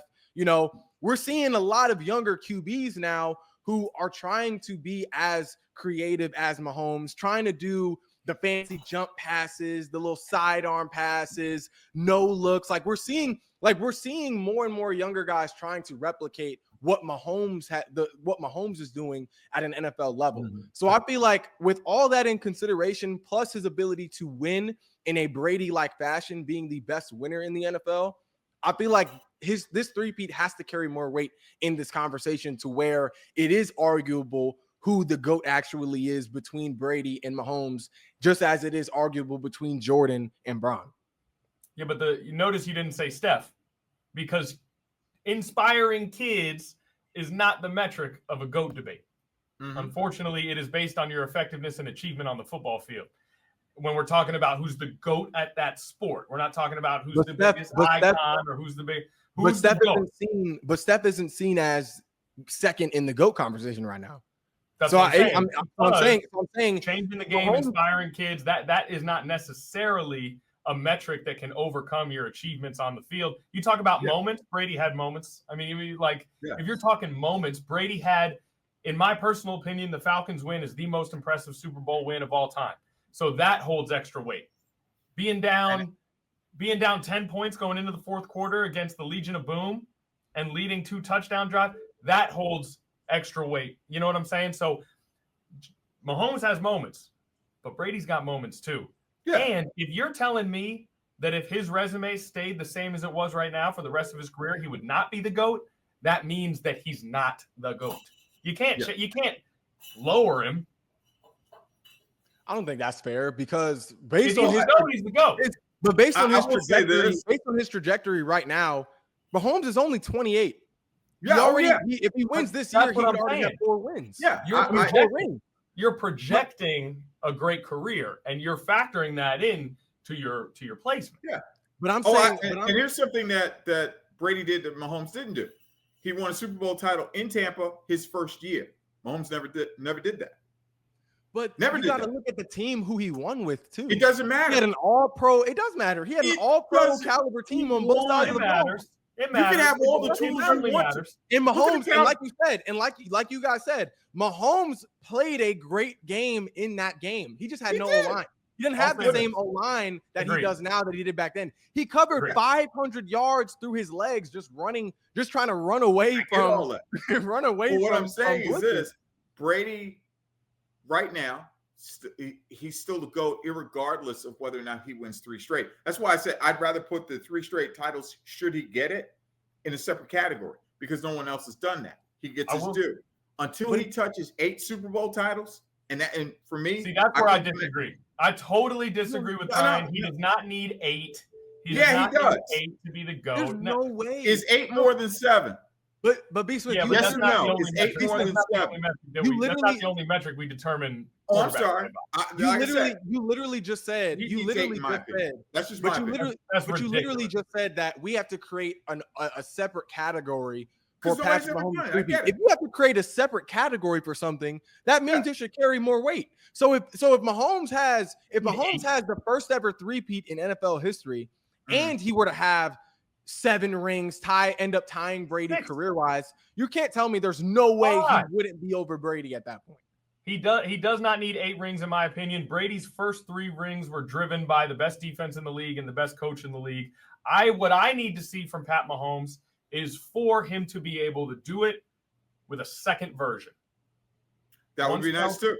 That's what I need to see. I don't need to see 8 rings. And frankly, B. Smith, I don't think you do either. I think it's a fun thing to say. But do you have Eli ahead of Dan Marino? You know what I mean? Like, it's not all about count. It's about how you do it. I get it. And if we're talking what Brady has done in his career, as you had mentioned, Connor, a span over a couple of decades, it's more impressive right now because we can't put Mahomes. He's at the table. I get it. He is. But right now, even with a 3-peat, I'm still picking Brady over. I deal in championships. I totally agree. Regardless of who was on his team, who was the better team, the quarterback is the most starred position, correct? Correct? Right. Of course. I just think that's just my opinion. But see, here's one thing that I think the Mahomes Brady debate is a little where this differs from the Jordan Braun debate, because if you took the population of basketball fans around the world, half would probably, if they were building a team, half would probably pick Jordan, the other half would pick Braun. If you took the world population of football fans and asked them the same question with Mahomes and Brady, I guarantee you a bigger population of the world is picking Mahomes, because Mahomes is already. You can't guarantee that. 100%. Okay, let me say this. It's more likely that a bigger percentage would pick Mahomes over Brady than it would looking at Jordan and Braun. So, and looking at that, but the reason for that is because Mahomes. I thought we were using facts here on No Shame with Shane. I thought this was a fact-based show. Can we not deduce that? Well, let me explain why. We definitely can't deduce that. Let me explain half why. The world, more than half the world would pick Mahomes. I think so. If I'm getting strays because I think Mahomes needs to win 8 titles, then that I don't agree with. Exactly. You don't have to agree with it, but you can't sit up there and go, well, the world would say that, would pick Mahomes over. Have you been out of the country? Here's why I think that though. Shane, have you traveled internationally? Have you ever been out of the country? Here is why I think you never even left the country, B. Smith. Here is why I think that. Because one, you could say that There's an argument for Jordan being a better player in general than Bron. There's an argument for Bron being a better player than Jordan. I think it's safe to say that Mahomes is an overall all-around better quarterback than Brady, just off of his legs alone. He is as accurate. Absolutely. He's obviously better throwing on the run. He's more mobile. He's stronger. He's trucking over DBs. I never seen Brady truck over DBs before for a rushing touchdown. I'm not disagreeing with you on that. We can say Mahomes. But what I'm saying is, if I had a choice right now, who's better, I'm picking Brady based on what his resume is. But what I'm saying is, resume shouldn't be the defining sort of argument in this conversation because of achievement is the defining factor. What you achieved is the defining factor. And I get that, and I believe Brady has achieved. In some cases, more. He's not as athletic, so he's got the rushing side. Mahomes has that. But in the overall sense of things, and once again, I said this about LeBron's career. I said, because everybody came in the league, he's going to be. I said, okay, let's see what happens. Let's see what Patrick Mahomes' body of work will be at the end of the day. That's kind of hard to distinguish right now. And I do want to amend that real quick, because it's not just achievement based on counting numbers. Because you are right, Shane. There is it's what you did and how you did it. Both of those things are factors for sure. Yes. Right. And I do think that you are underrating Brady's actual ability on the football field a little bit here, Shane. I do think, yes, Mahomes is more mobile, no question about it. But I do believe that Brady is better in the pocket. And I do believe that Brady is directing the game from the pocket. Yeah. I think that what he's done how can you say that, though? Because he didn't even have the ability to scramble outside the pocket and grab that first down. It's 3rd and 6. Mahomes can go scramble for it. Brady didn't. But it's not like he needed to either, because Tampa is probably the first time he didn't have a all-pro O-line on his team. So it's not like Brady had to do a lot of scrambling around. Yeah, it's not like Brady had to do a lot of scrambling around. So my thing is, I'm looking at this as a cumulative statement. I'm looking at his ability on the field. I'm looking at what he has achieved. I'm looking at his milestone, which will be this three-peat. Because if you're looking at Bron and Jordan, Bron doesn't have more rings than Jordan, but Bron has more talent than Jordan. He had, I believe, he averaged more career rebounds and assists than Jordan. You could say it's arguable. You could say he was a better defensive player, even though that's more so on the same level. MJ had more defensive player of the years. Thank you. But at the same time, LeBron is a more versatile defensive player. Right. Bron could guard better perimeter defense. Right. I'll agree with you on that one. Bron could do more on the court than Jordan, just like how Mahomes can do more on the field than Brady. So that's why I don't think it's crazy to say that. I think if he were to win this year, that it would put Mahomes in that sort of same position to Brady. B. Smith. You know what that sounds like to me? You know what I like, a little comparison I like with that? What's that? It sounds like Lamar can do more on the field than Jalen Hurts. So it sounds like that's not the same. Lamar hasn't been to a Super Bowl. Lamar has not been to a Super Bowl. I knew you'd beat yourself. I knew you'd beat yourself. That's not the same thing, because Lamar's playoff performance drastically decreases as compared to Jalen Hurts' playoff performance. That does not apply to the conversation between Mahomes and Brady and James and Jordan. That's blasphemous. Before we wrap this up, I do need to call you out. I know this is your fan base. I don't want them to come from my rack, but you need to be called out, because similar to you telling us what the entire population of the world thinks about Tom Brady versus Patrick Mahomes, you have had other lies on other clips from this podcast. And now is the time where we must call you out. I watch your stuff. You got good stuff. What I lie about? Go ahead, Connor.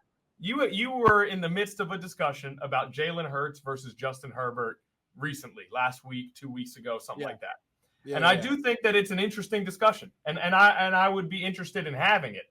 However, your foundation for your argument is simply flawed.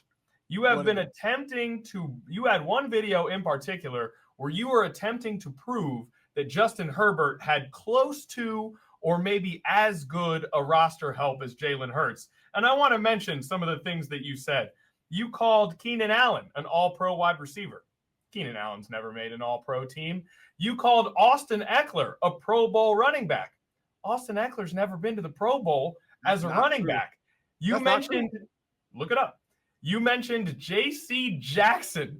J.C. Jackson infamously is one of the worst free agent signings in the history of the NFL.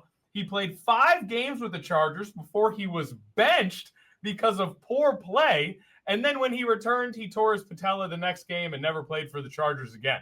So mentioning J.C. Jackson as a plus for Justin Herbert's team is absolutely ridiculous. You mentioned Eric Kendricks. J.C. Jackson Eric at the time Kendricks was one of the biggest. one season.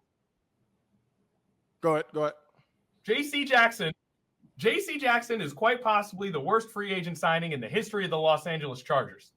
He was benched for poor play, and then when he came back from the benching, he tore his patella and never played for the Chargers again. I think he played 7 total games for the Chargers, and he was actively hurting the team's chances to win in every one of those 7 games. So for you to mention him in an argument for Justin Herbert's roster help shows that you did not do your research. Okay. Eric Kendricks played 1 season for the Los Angeles Chargers, and Joey Bosa, over the course of the last 3 seasons, has started 18 total games, and I think he's got 13 total sacks in the last 3 seasons. The only player you mentioned who you were actually spitting facts about was Khalil Mack, who is an excellent football player. First of all, you got to do your research. You got to cut this part. Your fans are going to come for me. No. All your fans are going to come for my rag because I just called you out here. I'm going to start from the beginning. Keenan Allen was a Pro Bowler. Here's evidence. No, you said all-pro about Keenan Allen. You said all-pro. He's never been all-pro. Pro Bowler. I said Pro Bowler. Check tape. I said Pro Bowler. I have to check the tape. I have to check the tape. But all-pro, Pro Bowler, is there really that much of a difference? Like, huge difference. If you're in the Pro Bowl, you're one of the best players at that point in time. Tyler Huntley made the Pro Bowl 2 years ago. But Keenan Allen was good enough to be a Pro Bowler. He was good enough to be one of the receiving yard leaders in the NFL. All-pro. There's a huge difference. Okay, but he was still. My point stands is that Keenan Allen he still had one of the best receiver duos in the league at the time in Keenan Allen and Mike Williams. He had enough time with Keenan Allen and Mike Williams where he could have at least won 1 playoff game. Keenan Allen was never all-pro. Keenan Allen was never all-pro, and Mike Williams was an average wide receiver. He was a Pro Bowler. Keenan Allen was a Pro Bowler several times, and Austin Eckler has been a Pro Bowler too. So you're saying Austin Eckler never made the Pro Bowl as a Los Angeles Charger. He never made the Pro Bowl as a Los Angeles Charger. I'm sorry. See, this is why. How are you going to talk without doing your research? That's not true either. Because I remember watching him in the Pro Bowl. I've seen Austin Eckler in a Pro Bowl. Well, just because you were 12 years old watching the ProWl for 10 minutes doesn't mean that you necessarily remember what was going on. Low blow. Okay, that's my bad. Okay, let me say this. He was not in a Pro Bowl, but he was seen. But he was in the Pro Bowl pool. He was good enough to be in the Pro Bowl, but a lot of people saw that as a. But he wasn't. He led, bro. He wasn't in the Pro Bowl. He had 5 multiple touchdown games from 2017 to 2018. So he was clearly of that cloth, though. But that still stands But that's not even. But you're missing my main point. My main point is that you're missing my main point is that Justin Herbert has had just as much help as Jalen Hurts has during his career, with equal. Yes, he has. The problem, Shane, what would you like to address the J.C. Jackson allegations? Okay, so J.C. Jackson, right? Yeah. He may not have been as productive with the Chargers. No, he was terrible. But he was one of the best DBs at the time coming into LA. And then even if you take J.C. Jackson out, even if you take J.C. Jackson out, you still have Derwin James, you still have Khalil Mack, you still have Joey Bosa. Joey Bosa, 18 starts, 13 sacks over the last 3 seasons combined, hasn't made a Pro Bowl in any one. This was before this though. I'm talking when Justin Herbert. I'm talking when Justin Herbert was in like his best seasons. The season he threw for over 5,000 yards. He had Keenan Allen. He had Mike Williams. He had Austin Eckler. He had Hunter Henry. I didn't hear you say anything about Hunter Henry. He had Hunter Henry. He had Hunter Henry. He had Hunter Henry. Was Hunter Henry not one of the most dependable tight ends in the league? See, here's how I know that you done lost this argument, because you got to break out Hunter Henry. That's how I know that you done lost. Hunter Henry was a huge help for the Chargers, just being reliable. First of all, Hunter Henry was one of the most dependable tight ends in the NFL during that time. During when Justin Herbert came in the league, he had at least 1 year with Hunter Henry. He had 1 year. He hasn't won any playoff games. So you're telling me not having a productive J.C. Jackson is an excuse as to why Justin Herbert hasn't won one playoff game?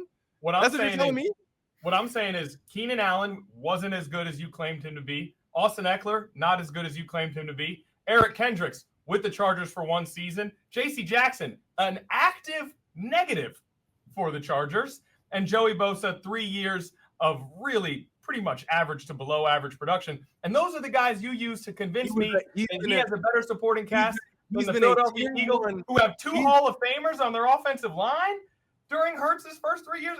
Jalen Hurts played with more Hall of Famers on his offensive line alone than Justin Herbert played with all pros in his career in LA. And you're telling me their rosters have the same amount of talent? They definitely do. But that talent was good enough. That talent was good enough to make Justin Herbert a 5,000-yard passer. AJ Brown is better. He also, for what it's worth, he also thought that Lamar Jackson was one of the more underrated. I know. What are you going to do? Quarterbacks. B. Smith, is AJ Brown better than Keenan Allen? Or overrated? Is AJ Brown better than Keenan Allen? Absolutely. Is Devontae Smith better than Mike Williams? Yeah. I think that's arguable. Saquon Barkley better than Austin Eckler? That's arguable. Oh, heck yeah. It's not even close in that case. He's only had 1 year. No. He's only had 1 year with Saquon Barkley. Let's talk Miles Sanders. Let's talk Miles Sanders. Miles Sanders better than Austin Eckler? He was effective, but he wasn't Saquon Barkley. Is the Eagles' offensive line better than the Chargers' offensive line? Because Jalen Hurts had Miles Sanders for more seasons in his career. I would lean towards Eckler. Thank you. Because Miles wasn't consistent enough.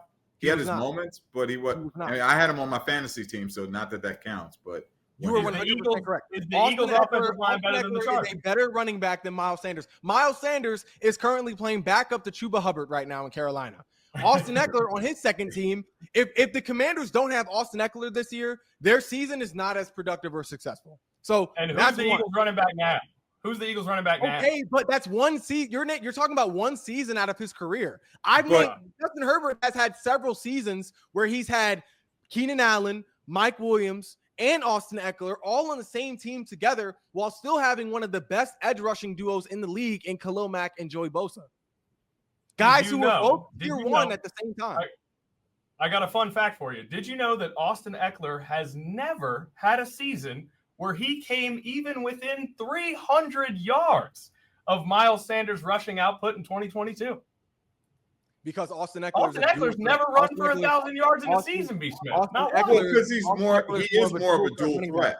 He's more of a dual threat. But the point is, if you're watching the games, you see how Austin Eckler is used as much in the pass as he was in the run, as opposed to Miles Sanders running behind a Hall of Fame caliber O-line. So naturally, Miles Sanders would have more rushing yards. A what caliber O-line? A what caliber O-line? Yes, a Hall of Fame caliber O-line. But you're bringing up offensive weapons.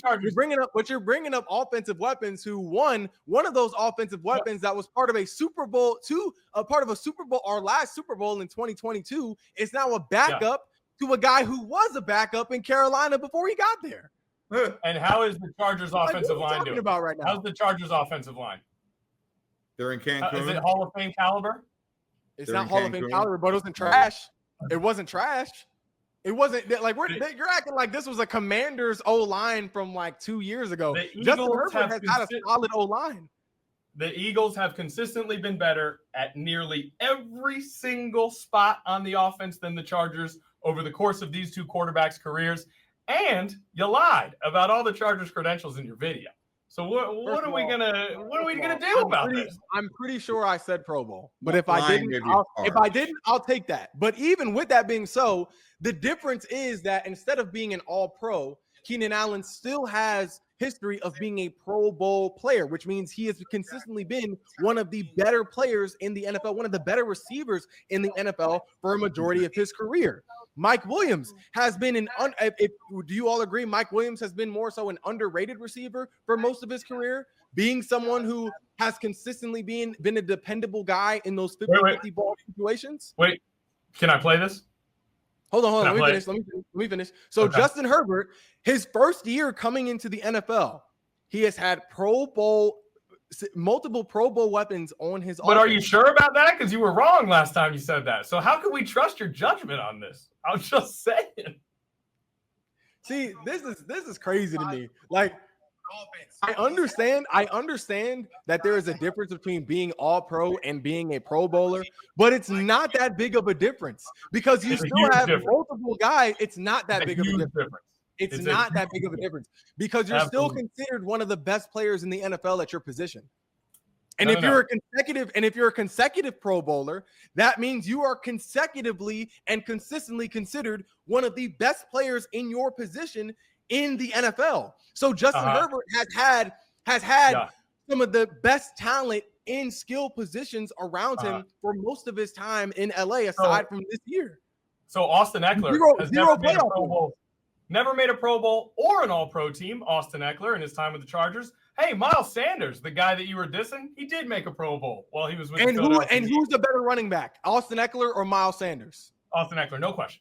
Okay, so that doesn't even carry that much weight when you're looking at Miles Sanders and Austin Eckler comparison, because Miles Sanders isn't doing anything right now on his new team. Austin Eckler is one of the main reasons why the Commanders were the team that they were this season. Let's go through it one more time. Okay, A.J. Brown or Keenan Allen, who's better? A.J. Brown. Devontae Smith or Mike Williams, who's better? Arguable. It's arguable. A healthy Mike Williams, you can't tell me that's not arguable. Devontae Smith would have upside because he's younger. But if you're looking at just overall talent, it's arguable. B. Smith, am I tripping on that? I would take Devontae. Sorry. And I'm not saying you're wrong for that, but am I tripping in saying that in terms of ability, it's arguable? Well, yes. Right now, numbers kind of don't lie right now with Devontae having the edge over Mike Williams. He's better. Who's the quarterback? Right now, I get it, but right now, that's who's producing. But that also depends on who the quarterback is. But I'm saying in terms of ability, what you have seen, the plays that you have seen in your years of watching football, the plays that Mike Williams has been able to make, can you definitively say that it is not arguable that Mike Williams has as much capability as Devontae Smith? I would say Devontae Smith has the edge based on his size. Heisman winner, 6th pick in the draft. Devontae Smith is smaller than Mike Williams. Exactly. And he's doing more with what Heisman winner, 6th pick in the draft, and he's been more productive through his first 4 years than Mike Williams was in better speed than Mike Williams. And you know why Devontae Smith has been more productive? Because he's had the better quarterback. He's had the better quarterback who has allowed him to make more playoff appearances than Mike Williams. Mike Williams is one of the most underrated receivers in the NFL, or at least he was one of the most underrated receivers in the NFL, especially during his time in LA, because he didn't have his go-to guy was Keenan Allen, and that shows you how favored Austin Eckler was in that offense, because Austin Eckler was getting a lot of touches in the passing game alone. Couldn't make a Pro Bowl. Couldn't make a Pro Bowl, though. Right? Not one Pro Bowl for Austin Eckler. And to this day, he is seen as one of the biggest Pro Bowl snubs in the last 10 years. So, Shane, what you're telling us is your opinion is that Justin Herbert's talent has been equal to Jalen Hurts. But based on numbers and accolades, it's not close. Hurts' talent has been better by far. Based on numbers and accolades, your opinion is that the Chargers' talent has been better. But if you look at the actual numbers, if you look at the actual achievements, the Eagles have had a better roster. There's no question about it. I will say once again, the Eagles' offensive line in Hurts' first 3 years had more Hall of Famers than Justin Herbert has had all pros in his career. I lean towards that. Yeah, I agree. It's not close. That one I agree. It's just not close, man. Well, let me ask you something. Is Khalil Mack a Hall of Famer? Eventually, maybe, yeah. I think Khalil Mack will probably make it, yeah. Is Keenan Allen a Hall of Famer? No. What? Keenan Allen's not going to be a Hall of Famer? You're crazy. No, bro. You're overrating these players, dude. Keenan Allen's not going to be a Hall of Famer? Maybe. That's selected. on the That's Look, road. he's awesome. He's You know? awesome. He's not making the Hall Yeah. of Fame. He's all of That's him insane now. to me. No. Keenan it's Allen, not. we can't even break this down. Craig, if you're saying Keenan Allen is not going to be a Hall of Famer, that's not even. We can't even really compare this right. Keenan Allen is going to be a Hall of Famer. I'm not saying he's going to be a first ballot. He's not going to be a first ballot Hall of Famer.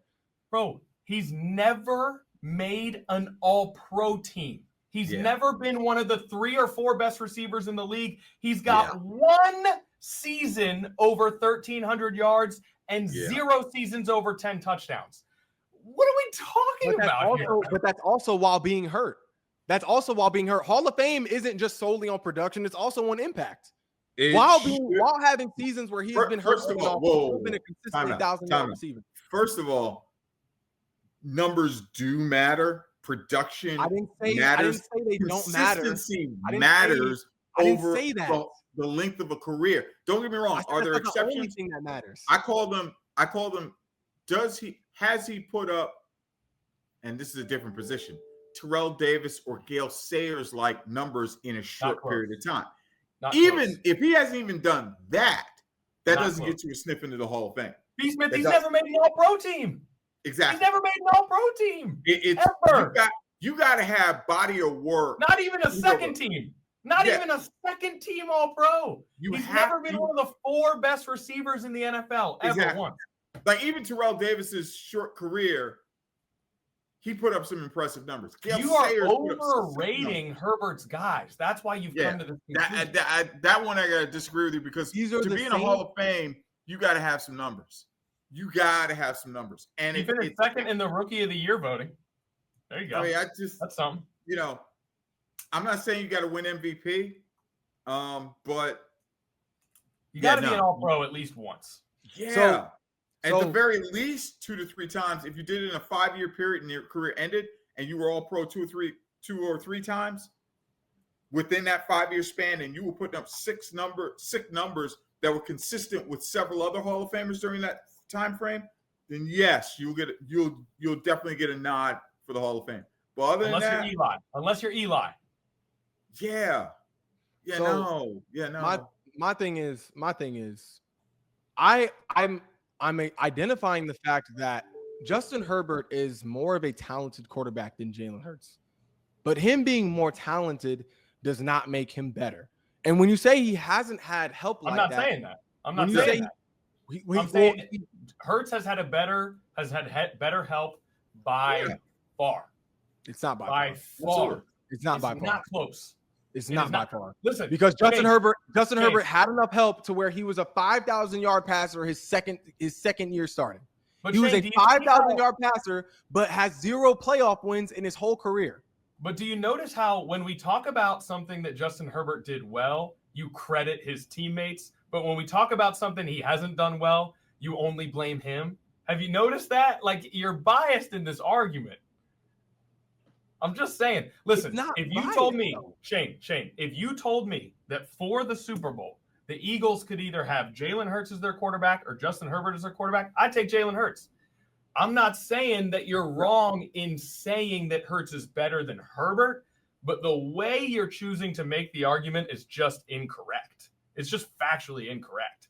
To say that he's had as much help as Hurts, everyone in the NFL agrees that the Eagles have had the best or second best roster in the entire league over the course of the last 3 years. That's one of the main talking points of the Philadelphia Eagles is they have a perfect roster. They needed to build up the secondary, and they did. Other than that, they're absolutely loaded, especially on offense, where they don't have one single weak link. And you're saying Herbert has better help or even equal? To me, it's an incorrect way to make the argument. And it was proven out by the fact that you said the words J.C. Jackson when trying to make this argument. One of the worst players in the history of the Los Angeles Chargers. Now, hopefully, that could change. He's in the league coming but in. That could change. Chargers. But even without him, you still have a Chargers defense that should have been at least top 10. Hopefully that will change with Harbaugh being the new head coach. Hopefully that will change, and the numbers we will see that. But as of right now, Now, Shane, We didn't are see it you this going to year. answer for the We didn't see lie? it this year. It Justin was his first year. Herbert had four interceptions in a playoff game this year That's a fine argument. against a defense I get it. that wasn't even really that wasn't even, I don't believe, top 10 this year. It's a good defense.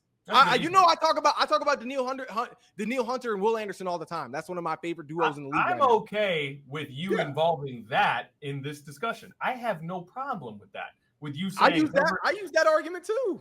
Right, but you gotta leave. But you got to leave the roster stuff out of it. It's just not right. And you must answer for Shane. You must answer for these lies. First of all, must. I already explained. You said Keenan Allen was an All-Pro. I already explained to you. You said Austin Eckler was a Pro Bowler. He ain't. Even though J.C. Jackson was an NFL quality player. He ain't. First of all, that makes no sense. But you called out Eric Kendricks. Even though Eric Kendricks played for the Chargers for one season, and he's where are the facts? It was that defense collectively was better with him on the field. Even if it was for 1 year, I identified Hunter Henry for 1 year too. That's your argument for him having a better health than the Eagles? I'm identifying the tools that he had on both sides of the ball. Poorly. Even though I misspoke about All Pro, Keenan Allen has still been a Pro Bowler in his career, which means he was one of the best receivers in the league for a significant amount of time. We got one admission. We got one admission from you. Would you like to address the Eckler lie? Eckler was a Pro Bowl snub. I can show he's until that got changed to him being in the Pro Bowl, that's not a snub. He did not belong there. He didn't make the Pro Bowl. You said he was. So, Shane, people are coming and they're watching your videos and they're like, oh, I'm learning things. But they're learning lies. And then they're spreading those lies. Lies are harsh. Saying lies is harsh. We just went through it. We just went through it. Slightly. Yeah. This is the problem with America right now. We just went through it position for position. Austin Eckler is a better running back than the running back that Jalen Hurts had for a majority of his career in Philly in Miles Sanders. Austin Eckler was one of the best dual threat running backs in the league during his time in San Diego. He was one of the best dual threat running backs this year as a vet, as a seasoned one of the old heads in the NFL. So you can't tell me that hasn't had significant help in LA, but has no playoff wins to show for it. You can't tell me that doesn't matter. Can I address something? Because as we're talking about your salacious lies, another one comes out of your mouth. What did I lie about just now? What did I lie about? You just said Austin Eckler was one of the best running backs in the NFL this year. I said dual threat. I said one of the best dual threat running backs in the NFL, which he was. He was a big part of the Commanders' production on the ground and through the air. How many touchdowns? Austin Eckler was the second, was either leading or was second in receptions on the Commanders this season. But he was a big part to their offense because of McNichols and Rodriguez. Because he got hurt. They got more playing time because Eckler got hurt. Yeah. So I'm saying he was on the field. For a slither of their season, yes, he was. So the one he was on the field. So we'll say this. You can't punish for him the one position not on the field. There was one position where you could maybe say that Herbert had more help, and the Eagles went out and filled that position with the best player in the league that's not a quarterback. But even without that player, he still went to the playoffs. Even without no, it's not, because even before he got AJ Brown, he was a playoff quarterback. He went to a playoff game with a rookie Devontae Smith and with Jalen Reagor as his receiver duo. Justin Herbert hasn't even had much playoff success, but when he did, he at least had elite help at the receiver position. Jalen Hurts has a playoff trip without AJ Brown. Mike Williams is a fine player. Mike Williams is not elite, man. He's not. I'm not even talking about Mike Williams. I'm talking about Keenan Allen. Justin Herbert has had a number one receiver since he's been in the NFL. Keenan Allen is a very good player. Aside from this year, Justin Herbert has had a number one receiver since he has been in the NFL, and he had one of the better number twos in the NFL at the time in Mike Williams. From his second year going forward, Hurts had a better number one than Justin Herbert and a better number two. We're gonna go in circles all day, man. But he also has the one. playoff. He also has the playoff success to show for it. Justin Herbert has no playoff success to show for it. Whoa! Back it up now. Back it up. We're not talking play. If you want to talk playoff success, heck yeah, Jalen Hurts. That's the main point of the argument. No. Your main point of the argument. The point. That's the main point. The point of this discussion is that you have been saying on this very platform that Justin Herbert had as much help as Jalen Hurts. That's all I have a problem with. That's the only thing I have a problem with. Part of the bigger argument that Jalen Hurts is a better quarterback than Justin Herbert because Jalen Hurts has had more success without having a number one guy than Justin Herbert has. Wrong. That's not wrong. Justin Herbert has 0 playoff wins. He's been to the playoff twice and has over 2. But what are we talking about? He's Jalen Hurts, and he's had more. He has more turnovers in the playoffs in just 2 years than Jalen Hurts has in 4. I'm okay with all that. I'm okay with all that. I think that you could make a really good, credible argument, free of lies, that Jalen Hurts is better than Justin Herbert. I don't know if I agree with it, but you could make it. What you cannot do, if you plan on being honest, is state that Herbert has had as much help as Hurts. It's just not true. It is true. If Jalen Hurts, you have a difference of opinion. Justin Herbert has had a number one receiver. He came into a team with a number one receiver. He came into a team with a solid, one of the better number 2 receivers in the NFL. He came into a team with one of the league's best dual threat running backs. Yes. He came into a team that had a pretty solid defense at the time too. Yes, and the Eagles are better at every position. The Eagles are better at every single. Right now, yes, they are. And last year they were better at every. And last year, except running back. Actually, Eckler was trash last year. So not last year, but the year before. Remember Eckler trying to run down the sideline? People asked him why he's moving so slow. He said, I broke both ankles. This year and last year, Jalen Hurts' team was better at every single position. The year before that, every single position except running back. So you can't make the argument that Herbert has the playoff success to show for it. I'm all for it. I'm all for that. He has the playoff wins. Justin Herbert has had. Can you at least say Justin Herbert has had enough help to have at least more than 0 playoff wins, more than 2 trips to the playoff? Herbert should have a playoff win, no question about it. Herbert should have a playoff win. They should have been able to get the Jags or this Texans win. You'd love to see Herbert with a playoff win. I think both those were winnable games, and if you're a great quarterback, you win winnable playoff games. I'm not saying that. I'm just talking about the roster. And when it comes to the roster, you sit on a throne of lies.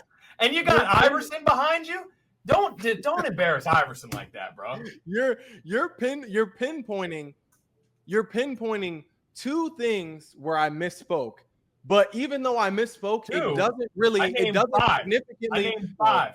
No. You said 2. You said 2. The one about Keenan Allen not being an All-Pro and J.C. Jackson. J.C. Jackson is the biggest lie. Those are 2 things. Listen. Those are 2 things. But J.C. Jackson, my point is that even coming into the season, J.C. Jackson was still one of the best DBs in the league coming into that season. He was seen as one of the best free agent signings in the league at the time coming into that season. So even with those 2 things being wrong, but he was trash. But I'm saying though, even with those 2 things, he wasn't any help. You said he had help. He wasn't help. We're not talking about theoretical signings. He wasn't any help. Okay, so even Asamoah wasn't any help either. Even if you take him out, even if you take J.C. Jackson out, you still have one of the best rushers in the league in Khalil Mack, plus Joey Bosa. You still have one of the best receiver duos in the league in Keenan Allen and Mike Williams. You have 1 year. You have 1 year. Fellas, we're going to have to agree to disagree with each other. We're going to have to agree to disagree. B. Smith could look me right in the face and he could say, Connor, I'm growing an afro. And it would be less of a lie than what you said here in this. But it still doesn't take away. It still doesn't take away from my point and the point that I feel like I've proven correct in that Jalen Hurts is a better quarterback than Justin Herbert. I think that is an interesting debate. I would probably lean Herbert, but I think there's a good argument to be made for Hurts. But no part of that good argument is talking about roster help for Justin Herbert. Yeah. It's just not there. It is there because he's had a number, bro. Jalen Hurts, if You Jalen think Hurts Keenan can go Allen's to a Hall of playoffs, Famer? he could be a Hall of Famer. He Not right definitely now. could be a Hall of Famer. Not if he retired today. Wow. Okay. Well, My point is he had enough help. He had enough help to have 0 playoff wins, right? He's had enough help to not have 0 playoff wins. The answer is yes. The answer is yes. That's fair. There is really no excuse. There's no excuse that Justin Herbert has for not winning a playoff game. Justin Herbert, like Lamar Jackson, has been the reason why the Chargers have not won a playoff game and have not been in the playoffs consistently more times than he has been the reason they've won. You know why? Because they haven't won. Because they have not won. It's by default. They have not won in the playoffs. Therefore, he has not been the reason as to why the Chargers have won, because they haven't won in the playoffs. The Eagles have. And most of the time, it's because of Jalen Hurts. Most of the time, the Ravens, not true. It is true. Aside from the 40, like in terms of getting there and in the Super Bowl, Jalen Hurts has been the catalyst more times than he has been the anchor. Anchor meaning he's been pulling them down. So he has had 6 playoff wins, 3 in 22 and 3 this year. Of those 6 playoff wins, he had 2 in 22. So 5 playoff wins. Of those 5 playoff wins, I would say the NFC Championship this year is probably the only one where he was the catalyst for them winning that playoff game. Okay. But again, I'm not here to argue that. Jalen Hurts has performed better in the playoffs than Justin Herbert. There's no question about it. I'm not here to argue that. That's what makes him a better QB. And I'll say this too. Justin Herbert has had some very disappointing playoff performances. Again, I'm here for all that. What I'm not here for is for you to anyway insinuate that Herbert's had more help or equal help to Hurts. It's just not true. He hasn't. He hasn't. B-Smith gets the final word, and it's not particularly close. No, it's his show. I don't get the final word. It's his show. I want to hear from you, B-Smitty.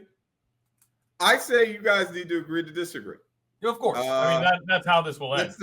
That's the best I got. I'm Switzerland right now. The problem is, B-Smith, here's the thing. Shane somehow knows how everyone on the planet thinks. So I don't know if we're going to he said all of this world would pick Pat Mahomes over Tom Brady. Let me ask you something, Connor. What's the farthest you've traveled? Let me ask you something, Connor. If you're building a team, who would you have as your quarterback? Prime Brady or Prime Mahomes? Prime Brady or Prime Mahomes? Yes. It's a good question. It's a good question. I'd lean towards I know who I'm picking. I lean Mahomes. I lean Mahomes. Okay. But I think so. Right now, it's 2-1. Even in this small sample pool we have, it's 2-1. You're telling me that it's not a high likelihood. But that's what I'm saying. In this small sample, 7 billion people on the planet. I'm saying, if you even put 10 football fans in a room, you're telling me it's not crazy to assume or to even estimate or deduce that a majority of that 10 would pick Mahomes over Brady. I think it's crazy. The only reason why I say Brady is that he's had to deal with. You've heard me say this before. You don't know that. Tom Brady has had to deal with less talent over his career than Patrick Mahomes. And Brady did it again. Brady did it with 3 different versions of a team. So if you're starting a franchise, Brady has actually proven that he's more capable of working with different rosters. So outside of Randy Moss, more people would pick Brady. Just because I would pick Mahomes and you would pick that's Mahomes, it. That's 2 people. Yeah, Mahomes has had different versions too in this Chiefs team. You're right, but what I'm saying is this. Losing an offense with Tyreek Hill and without are two different units. And I'll say this too changes the way you got to play ball. Brady played ball when a quarterback wasn't as mobile to now guys who are mobile all over the place, and he still in his last year wins the Super Bowl against a mobile quarterback named Patrick Mahomes. So if I had to start a team, in my opinion, I'm leaning towards Brady. I'm not saying it's no doubt. Is it a tough decision? Yes. But given that Brady showed he went up against who is currently the best guy in the game right now, that to me gives the slight edge to Tom Brady. Well, according to Shane, that makes you different from everybody in Australia and Sweden. I know. And he did it in a different era where guys were mobile, and he wasn't. He took a poll of the whole world. All right, we gotta cut. I gotta get to work. I'm gonna end it here. You're also forgetting that Brady had the better O line. You said you were gonna end it. He had the better skill position help. But I'm gonna cut it there. That's all we got for today's no edition of No Shame with Shane. As you can see, we could have talked about this for maybe 3 more hours in addition to the time we already clocked in today. But if you haven't already, be sure to like, follow, and subscribe to all of our social media platforms. And I will be back later on with more shameless takes. No more lies.